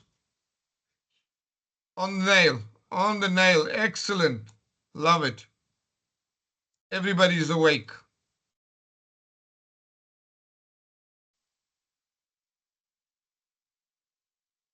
Very easy for you not to undercommunicate a little bit, but to undercommunicate by huge amounts in a way that will literally kill a change effort, even if it's a brilliant strategy, even if it's obviously so important to the people at the top of the organization. Super undercommunication, dead change. Now, why does this happen? Let's assume that you're part of the core team that is trying to devise a new strategy. Better yet, you've just bought SAP, you're putting in this huge new information technology system. You may be spending half or 3/4 of your day working on this humongous change that's going to happen in the organization. That's what's happening to you. Every day, the amount of information that's coming at you and you're passing out, the communication that's coming at you and you're passing out on this project is just humongous. And it feels like, at a gut level, that there must be just gigantic amount of, almost too much time is being spent on communicating about this stuff. So when you get to that phase where you really need to make lots of people understand why you're putting in this new system, what it is, how it ties to some vision you have of the future of the company being a winner, what is the strategy for doing it, et cetera, there is a tendency to use a few channels a few speeches, a few memos or electronic equivalent, and nevertheless it feels inside like you've communicated a lot. But when I see situations like this, I go down 3 levels in the hierarchy and people are going, what?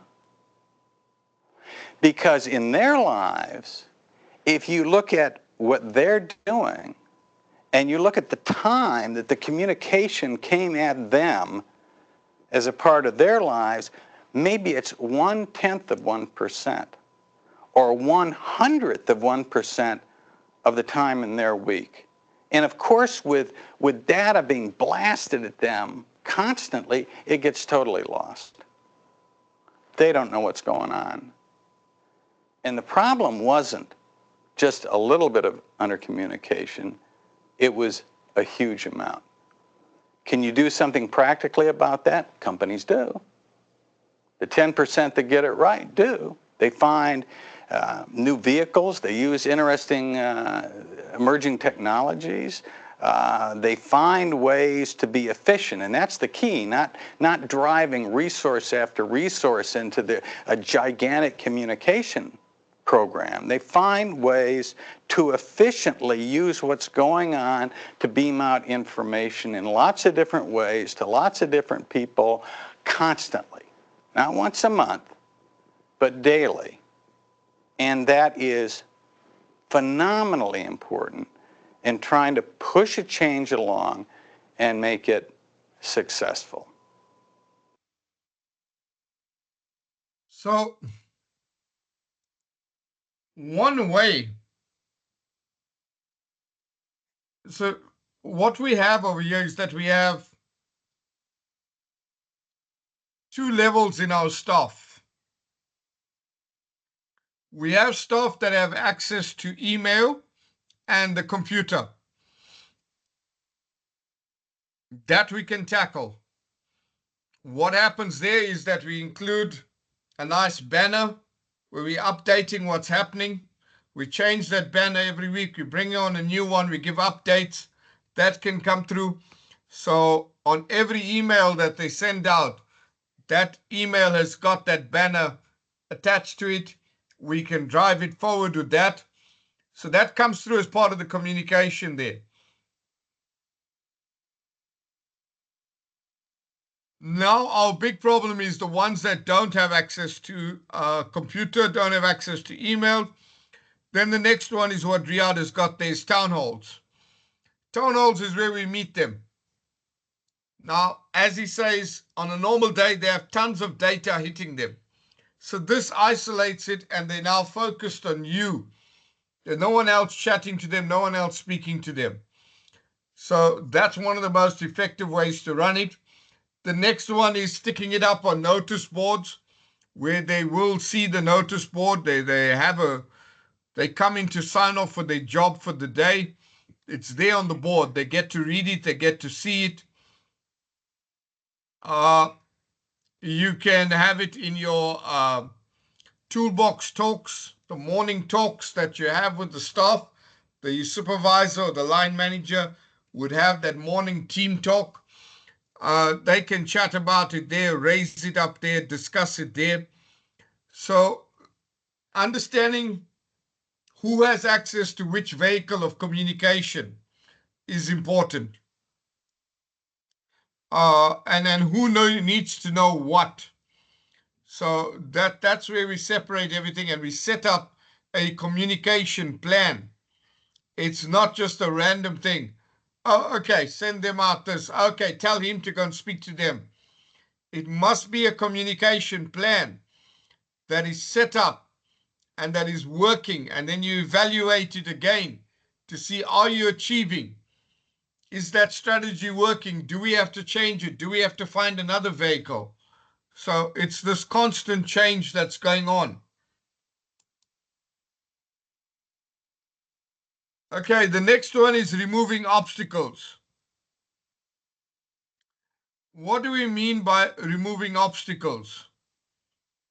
Maybe certain people can't get going because they're overloaded with work. there's too much of work coming into them to be able to focus on this.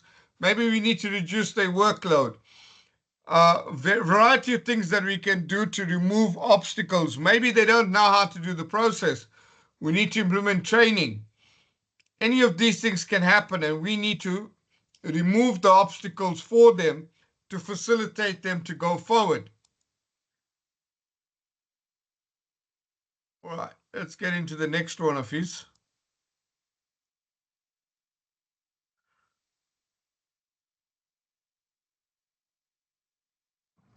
Problem solved. Fiverr's got talented freelancers for anything we need. Yeah!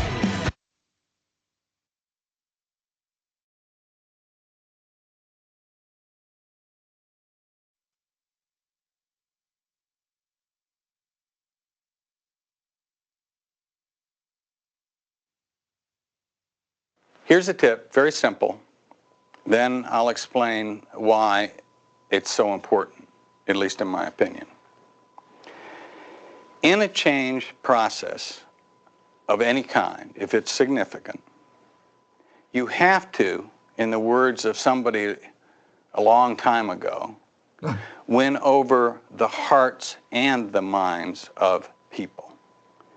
And I wonder sometimes if we would simply let that little phrase ring in our heads all the time, win over hearts and minds, win over hearts and minds, if that little change in what's going on in our brains wouldn't make a huge difference in how we deal with people during a change process and the results we get. Now let me back up. When we studied successful change projects of any kind again, reorganizations, cultural change, new strategy implementations, doesn't matter what the content is. What we found is that small percentage that were particularly effective, they really did work much more than average, not just on trying to get people to think differently, which in turn would change their behavior, but to get people to feel differently, which in turn would change their behavior. In a typical change effort that I've seen over the years, if you could somehow do an analysis on those dimensions, the effort to change thinking, the effort to change feeling, I wouldn't be surprised if on average you found it was 90-10 or at best 80-20, with the 90 and the 80 being on the think part. I once did an analysis in response to a interviewer about MBA programs, and the one that I know the best, and it's even more frightening. About 95% of the program is a work on the mind, change your thinking, and maybe 5% is on a work on the feelings to change your behavior. They learn about, they've been taught about, they've been role modeled about the thinking part. And more, of course, that's what's coming into our organizations, people trained that way. So what? If you go back and study the way the brain has been constructed, if you talk to neurologists, what they tell you is that for whatever reasons, historically, you've got two pieces, this more emotional piece and this thinking piece. And the more emotional piece has a longer history than the thinking side. And it is more tightly connected in a funny way to those nerves that change and regulate our behavior. And if you want to make somebody change to a significant degree, not just a small degree, that's the more powerful lever. And in the most successful cases of change that we've studied, and you do that little percentage comparison, it's more like they work 60% on the heart side and 40% on the mind side. It's not 80-20. but it's not even 50-50. How do they do it? Hundreds of ways. I can't think of any, somebody says to me. No, you can. It's natural. That's the way you're built. You just let it come out. There are thousands of ways that you can create experiences. So much role modeling is just that. It's not, people aren't taking notes. He did such and such. There's a direct kind of emotion to emotion connection that helps you learn something, changes your feelings about something, and changes your behavior. There are hundreds of ways that you can create experiences, that you can feed even data in a way that doesn't just hit the thinking part, but the feeling part. Get the behavior change, make the overall change process work. Go back to the tip. In your little brain, the more that you can have that voice reminding you, you got to win over the hearts and minds, the better it'll work out. Yep, Professor John P. Carter. So the next one is creating the short-term wins that I was speaking about and discussing. You have this whole setup where you create milestones and you celebrate achieving those milestones. Once you celebrate those milestones, you consolidate your gains, understand how well you've done, what hasn't been done, what hasn't been achieved. That's consolidating your gains. And then from there is anchoring the change, going through the reinforcement process. You ensure that the change becomes an integral part in your organization culture, and it's visible in every organizational aspect. You also ensure that the support of the company leaders as well as the new leaders continue to give you their political alliance. Okay. The positive aspect of his model has some very good positives, good benefits behind it.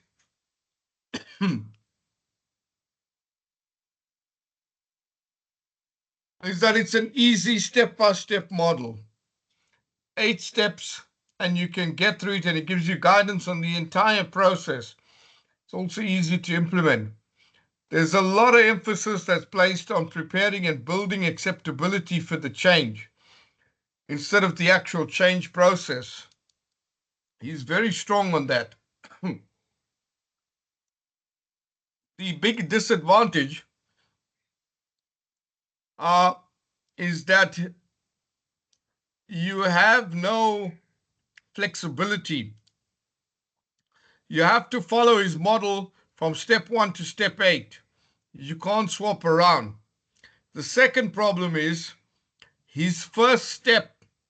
The first step of the model is a disadvantage. Creating an urgency can, in a lot of times, end up being that the process can be rushed. And that can be a poor result for the organization. So how you balance that urgency and how you prevent it being rushed is important. So that's a big limitation of the model, is that it's not flexible. You follow it 1 to 8 all the way through, and then you've got to be aware of creating the urgency that it does not end up being a rushed process, and that you carefully evaluate the entire process.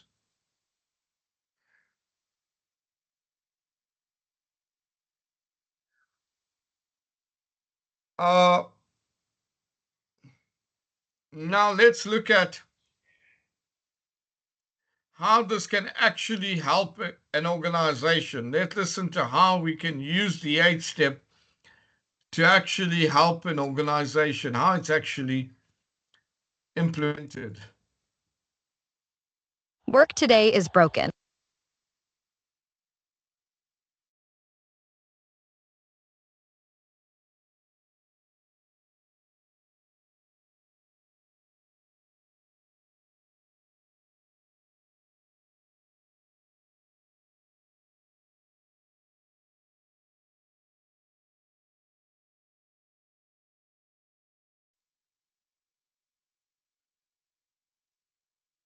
So Dennis, we often find this happens, that a senior leader who's involved with a change initiative leaves the company. What's your recommendation on what to do in that situation?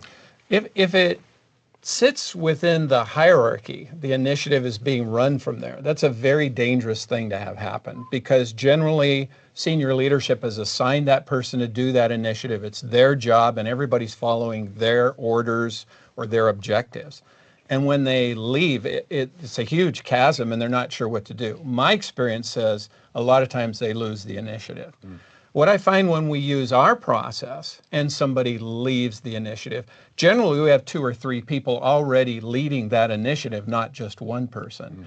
And what happens is the team will rally together to have new leadership emerge and begin to continue the work on the initiative and never lose the momentum. That's a good point. And the other thing that I found just with the clients we deal with is there's an orientation period for a new person coming in. In fact, they'll go through history. Yes. This is how we got started. This is where we were. This is where we are today. It's disruptive, but bringing the new person in as quickly as possible to know the history and get into the initiative is critical. As well as having the team teach, mentor, and coach the new person coming in creates more of a team effect than we'll sit back and wait for you to give us orders, when in fact they don't know enough yet. Right. And when you get that team all involved, all of a sudden the leader feels, oh, I know who you are, I've heard from you, we can work together.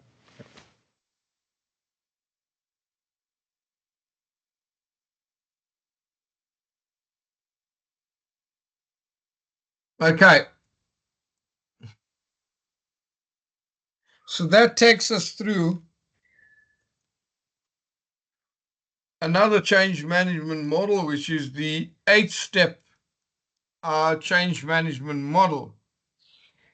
And now we come to the point of, we get into here.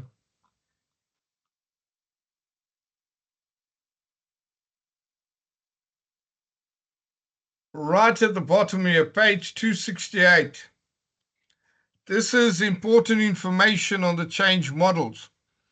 In order to select the most appropriate combination, we need to have some sort of framework. So the outcome model will help us assess the current state of change, identify gaps and barriers, and design targeted interventions to support each stage. Very strong for COVID. Outcome model, very strong for COVID because we've got targeted interventions, we've got gaps, we've got barriers, we need support at each stage. The next one is the Kotter 8-step model that we had a look at now. This can help you create a clear and compelling vision for change, engage and align stakeholders, and overcome resistance and inertia. Also a nice one for COVID, especially when you're planning to use a PRO and you need that charismatic leadership, then a Kotter 8-step model can come into play over there. Then the McKinsey 7S model, the 7 S's, soft S, hard S, corporate culture, flat model, that can help you diagnose the current state of the organization. It's an evaluatory tool. With that, you'll be able to identify the gaps and inconsistencies and plan the actions and interventions to align the elements with the desired state. And then our plug-in model is the Lewin's change management model. This we can use it to introduce new behaviors, processes, or systems and support that transition over. The refreeze stage involves stabilizing the change by reinforcing the new state, rewarding the desired outcomes, and integrating the change into culture. So our question here is, critically analyze the factors driving change.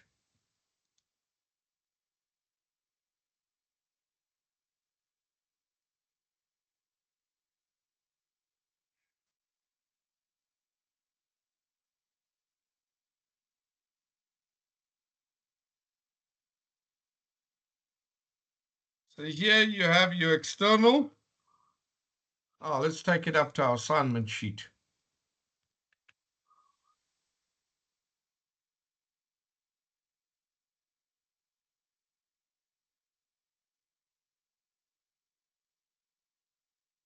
Here it is. We need to identify 3 internal factors and 3 external factors that are driving change. We need to identify that there. What are external factors here? Can be disasters such as the pandemic,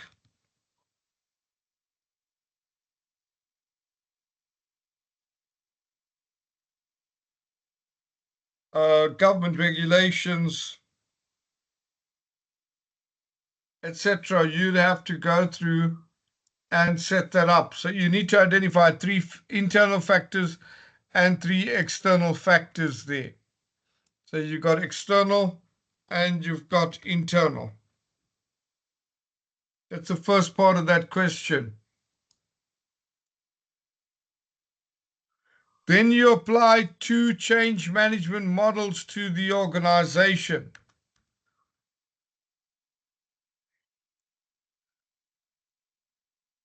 So you can choose 2 change management models. You can go with either Adkar and Kurt Lewin, or you can go with Kotter,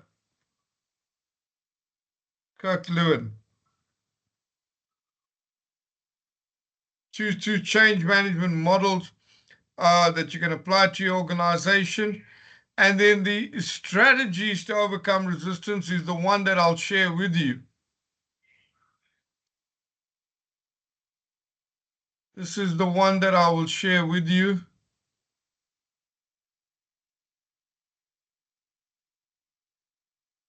There's your strategies here. 1, 2, 3, 4 here. These strategies you will use. Those are the strategies that they're referring to. I'll send that to you in your email, your weekly email. So that'll be the strategies that you'll use to overcome resistance. You can even just copy this. You don't want to do anything else. You can copy it in Harvard referencing directly from the article.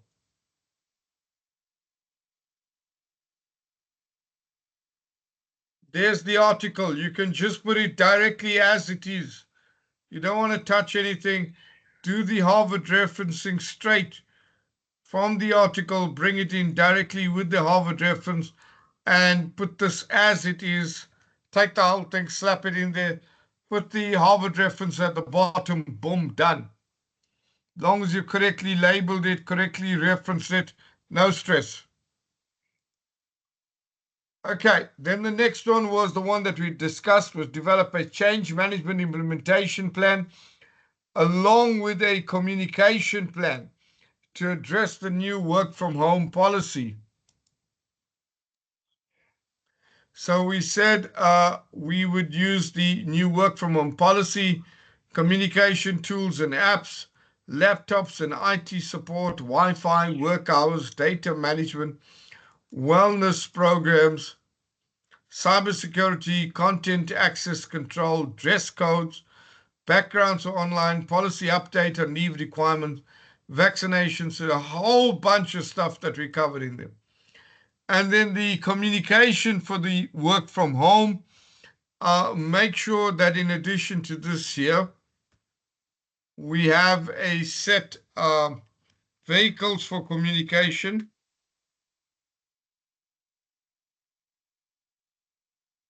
frequency of communication, and how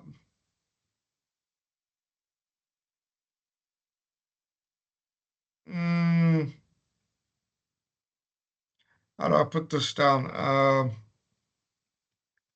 Your communication network. So communication network, if you decide your vehicle is emails, then who do you email the reports to? Who would you send emails to?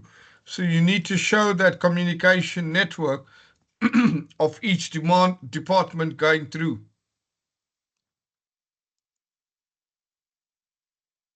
Who is responsible? Yeah.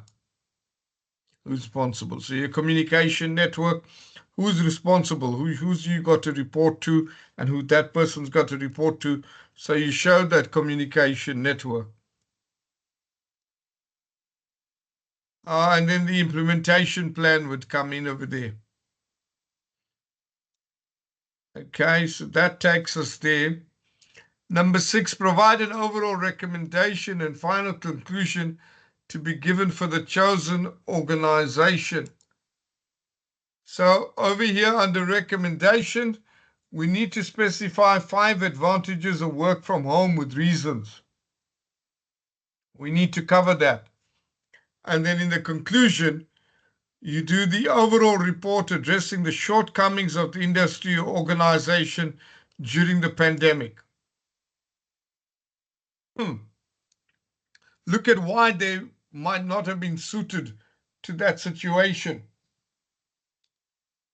Some organizations were highly suited to go online and already were in some way remote. Other organizations or industries are not suited to work online. I worked for a subsea construction company. We need to be out in the water. We put divers in the water. We are repairing oil and gas pipelines. We can't do that work sitting online.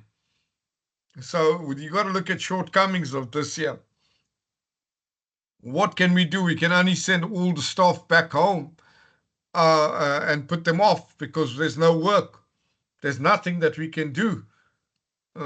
We have absolutely no requirement for anything until we can get back online. I mean, back into physical work and come off online. We have to be physical. So the type of industry is very important. One of the first jobs that we got when we came on was ROV, where we sent our ship out and they put the submersible in the ROV, had ROV pilots. They did a whole scan of the whole oil pipelines, and we did assessments and all that there, and then created plans. And then very much later, we were actually allowed to send divers in and start diving. And then beyond that, there we started to normalize. But in our industry, there was nothing to do online. Everybody would be sitting and just twiddling thumbs, because we're working on projects that are based offshore. And what can we do? Nothing. So it depends on your industry or sector, what's your shortcomings. Right. And that's it. End of the assignment. We'll come to the end of the assignment there. Any questions on the assignment? Any area that's still giving you grief? Everyone okay on it? I have one more model there, which is called the Satir model, but I'm not going to dig too deep in it. We're just going to highlight the case study behind it. So the next model is the Satir model. Let's just do a quick overview of the Satir model. So the Satir change management model has 5 steps in it. It has what they call a late status quo, integration, resistance, a new status quo, and then they go to chaos.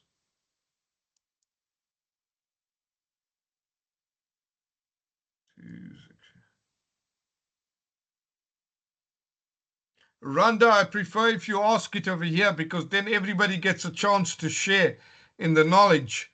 We want to drive the knowledge sharing.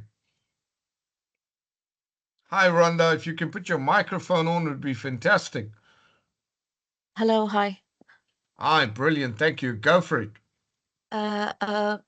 Doctor, I just wanted to ask a few things, but I don't have it all written down right now because I'm still through it. So Okay. once I finalize all the questions, because I'm pretty, I'm pretty nervous about it. So this is why I wanted to send you an email regarding Okay. it, so I can have No stress. a visual kind of understanding. I'm visual better than, writing it is better than speaking it. Sure. Okay. All right, you can send them to me. No problem. I'll Okay. pick them up for you. Okay. Thank you so much. Thank you. Thank you. Can you please go back to section 5.4?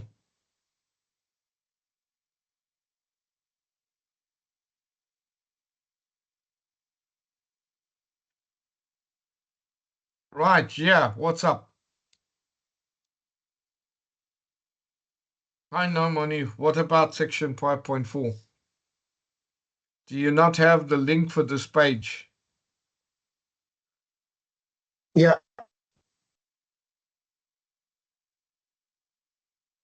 Paste the link out It's a good again. summary, just to recap on the link. Yeah. Okay. Appreciate. Okay. All right. All right. So we into the final model here. And when they talk of the late status quo as defining the change, the vision, and the core values, pretty much a similar style. Managing resistance, showing empathy, transparency, and communication. Managing chaos, that's monitoring the productivity, define the KPIs, and carrying out the relevant promotions for that there.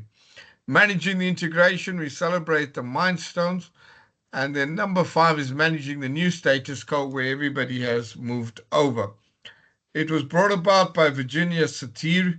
She was a family psychologist, and she developed this model in the 60s and the 70s. Let's quickly look at a case study with this. Lego.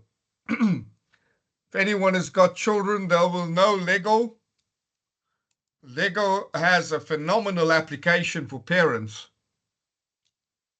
Lego has the amazing ability for parents to remember or come to know all sorts of new language. They can speak in Japanese, in Chinese, in Italian, in every language. Because when you step out at night and it's dark in there and you stand barefoot on one of the Lego pieces, you know every language in the book. Absolutely. So Lego has some phenomenal plus sides to it. You learn languages with Lego. Absolutely. How many of you guys know that there? How many of you guys have had that experience of stepping out in the dark and yeah. All right. So the Denmark-based toy manufacturing company with its retail operations spread across the world. In fact, it's the world's most valuable toy maker, valued at over $6.5 billion. But things were not always that rosy for this organization. They took an exceptional change management strategies to bring the turnaround. We're looking back at 2003, 20 years back. The organization was under heavy debt. Sales had dropped by 30%. And the leadership of the organization were under the well idea that to survive in the long run and to keep itself immune from the rising competition, it needs to digitally revolutionize its operation and bring a huge amount of product differentiation to the floor. And the company decided that it is not going to solely depend on physical toys, but also blend virtual and augmented reality into its products to offer fascinating experiences to make children fall in love with their toys.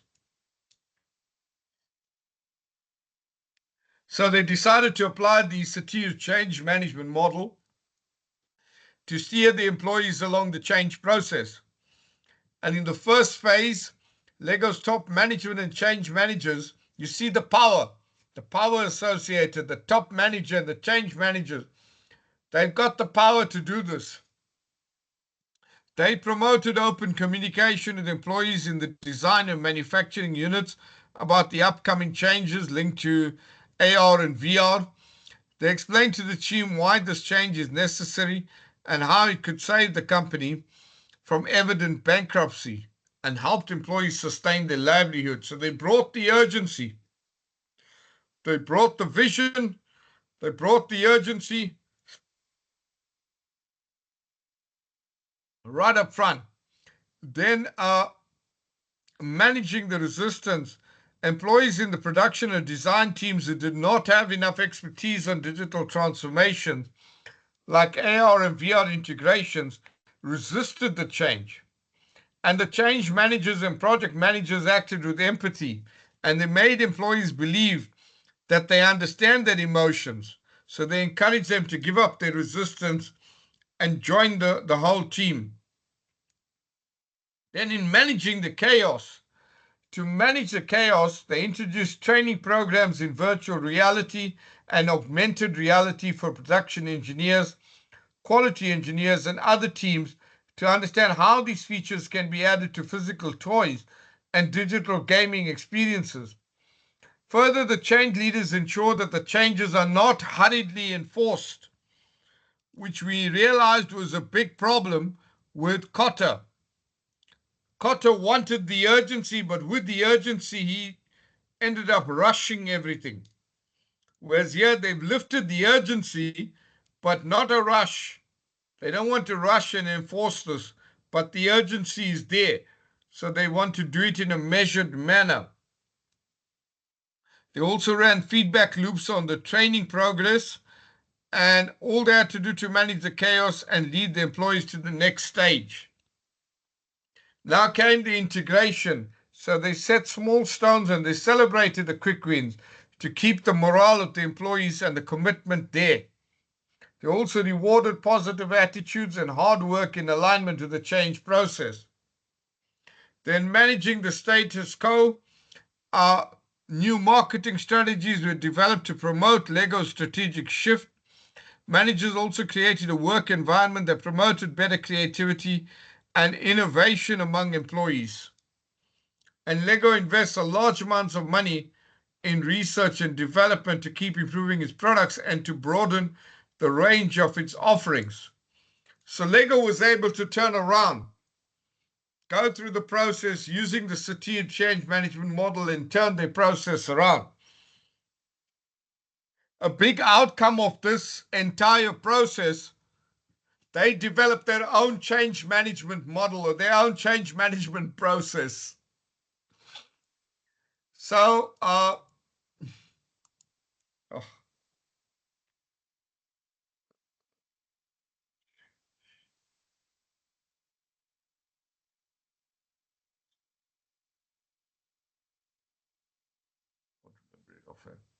it's called Serious Play. It's called Serious Play. It's big money. You need some big money to get involved in this one. It's in a couple of dollars on this one. Yeah, I can't remember how much, but it's quite expensive. So this is a change certification. So if you are now an expert and you feel you want to open up your own business, your own consultancy, where you want to assist organizations to go through the change process, you've got your MBA, you've got a number of years behind you, and you feel now you've got everything with you, and you want to enter the industry, then this is an excellent franchise model through the Lego Serious Play model. You can go in, you have to attend the course in Dubai, in Denmark, wherever the Lego base is. You attend the program and you write an examination, and upon passing that examination, you then certified as a Lego Serious Play intervention expert. How does this work? Well, one of the concepts that they use is that it's a big investment. You have to buy all the Lego kits. So you got to invest into quite a few Lego kits, because you're going to have quite a few number of staff members in there. Maybe you got 20. So if you put 3, you're going to need 6 sets. If you got 3 times 10, you got 30, you need 10 sets if 3 teams are working to a kit. And you set it up in a conference venue with the tables. So the teams have to communicate to each other, and they have to describe a situation or a problem. And the way that they do that is by building the communication. So they don't talk. They got to use the blocks, and they've got to create it. It's like charades, where we talk charades and we do everything and we say running and going. Now you can't do anything of that there. Now you have to build blocks, and you put the block forward and the other team has to decipher that. And then they have to answer back by building their own block. Very intelligent. And it works as a team building exercise, breaks it down. And then there are different levels that they go through. I'm just going very high level over here. So that's one from Lego. So you have the Atka Prosky is another franchise. You can go in and buy into that franchise, carry out the training, get the examination, get the certification, and you can start up as a change management consultant under that franchise name, either Lego or Prosky. Both are big money. Both are big monies, and then you need a lot of money to go with that there. But yeah, if that's your way, you can go with it. No. Right. Absolutely phenomenal. Thank you so much.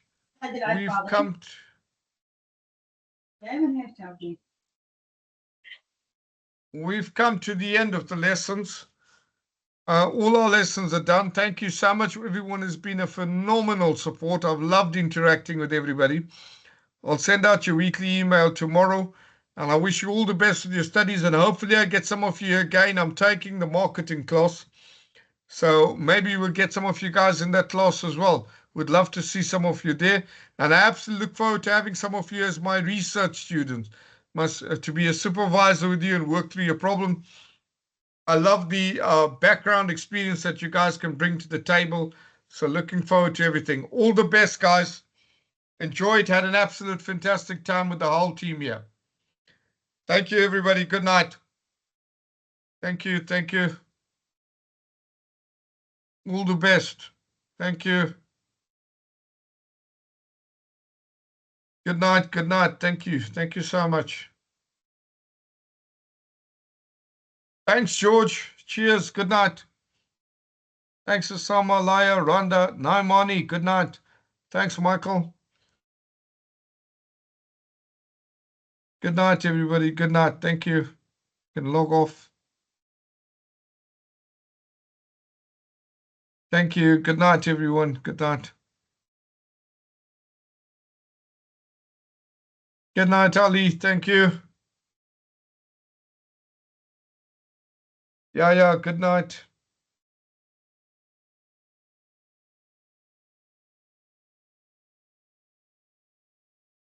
Okay, we're going to end the lesson here. Thank you.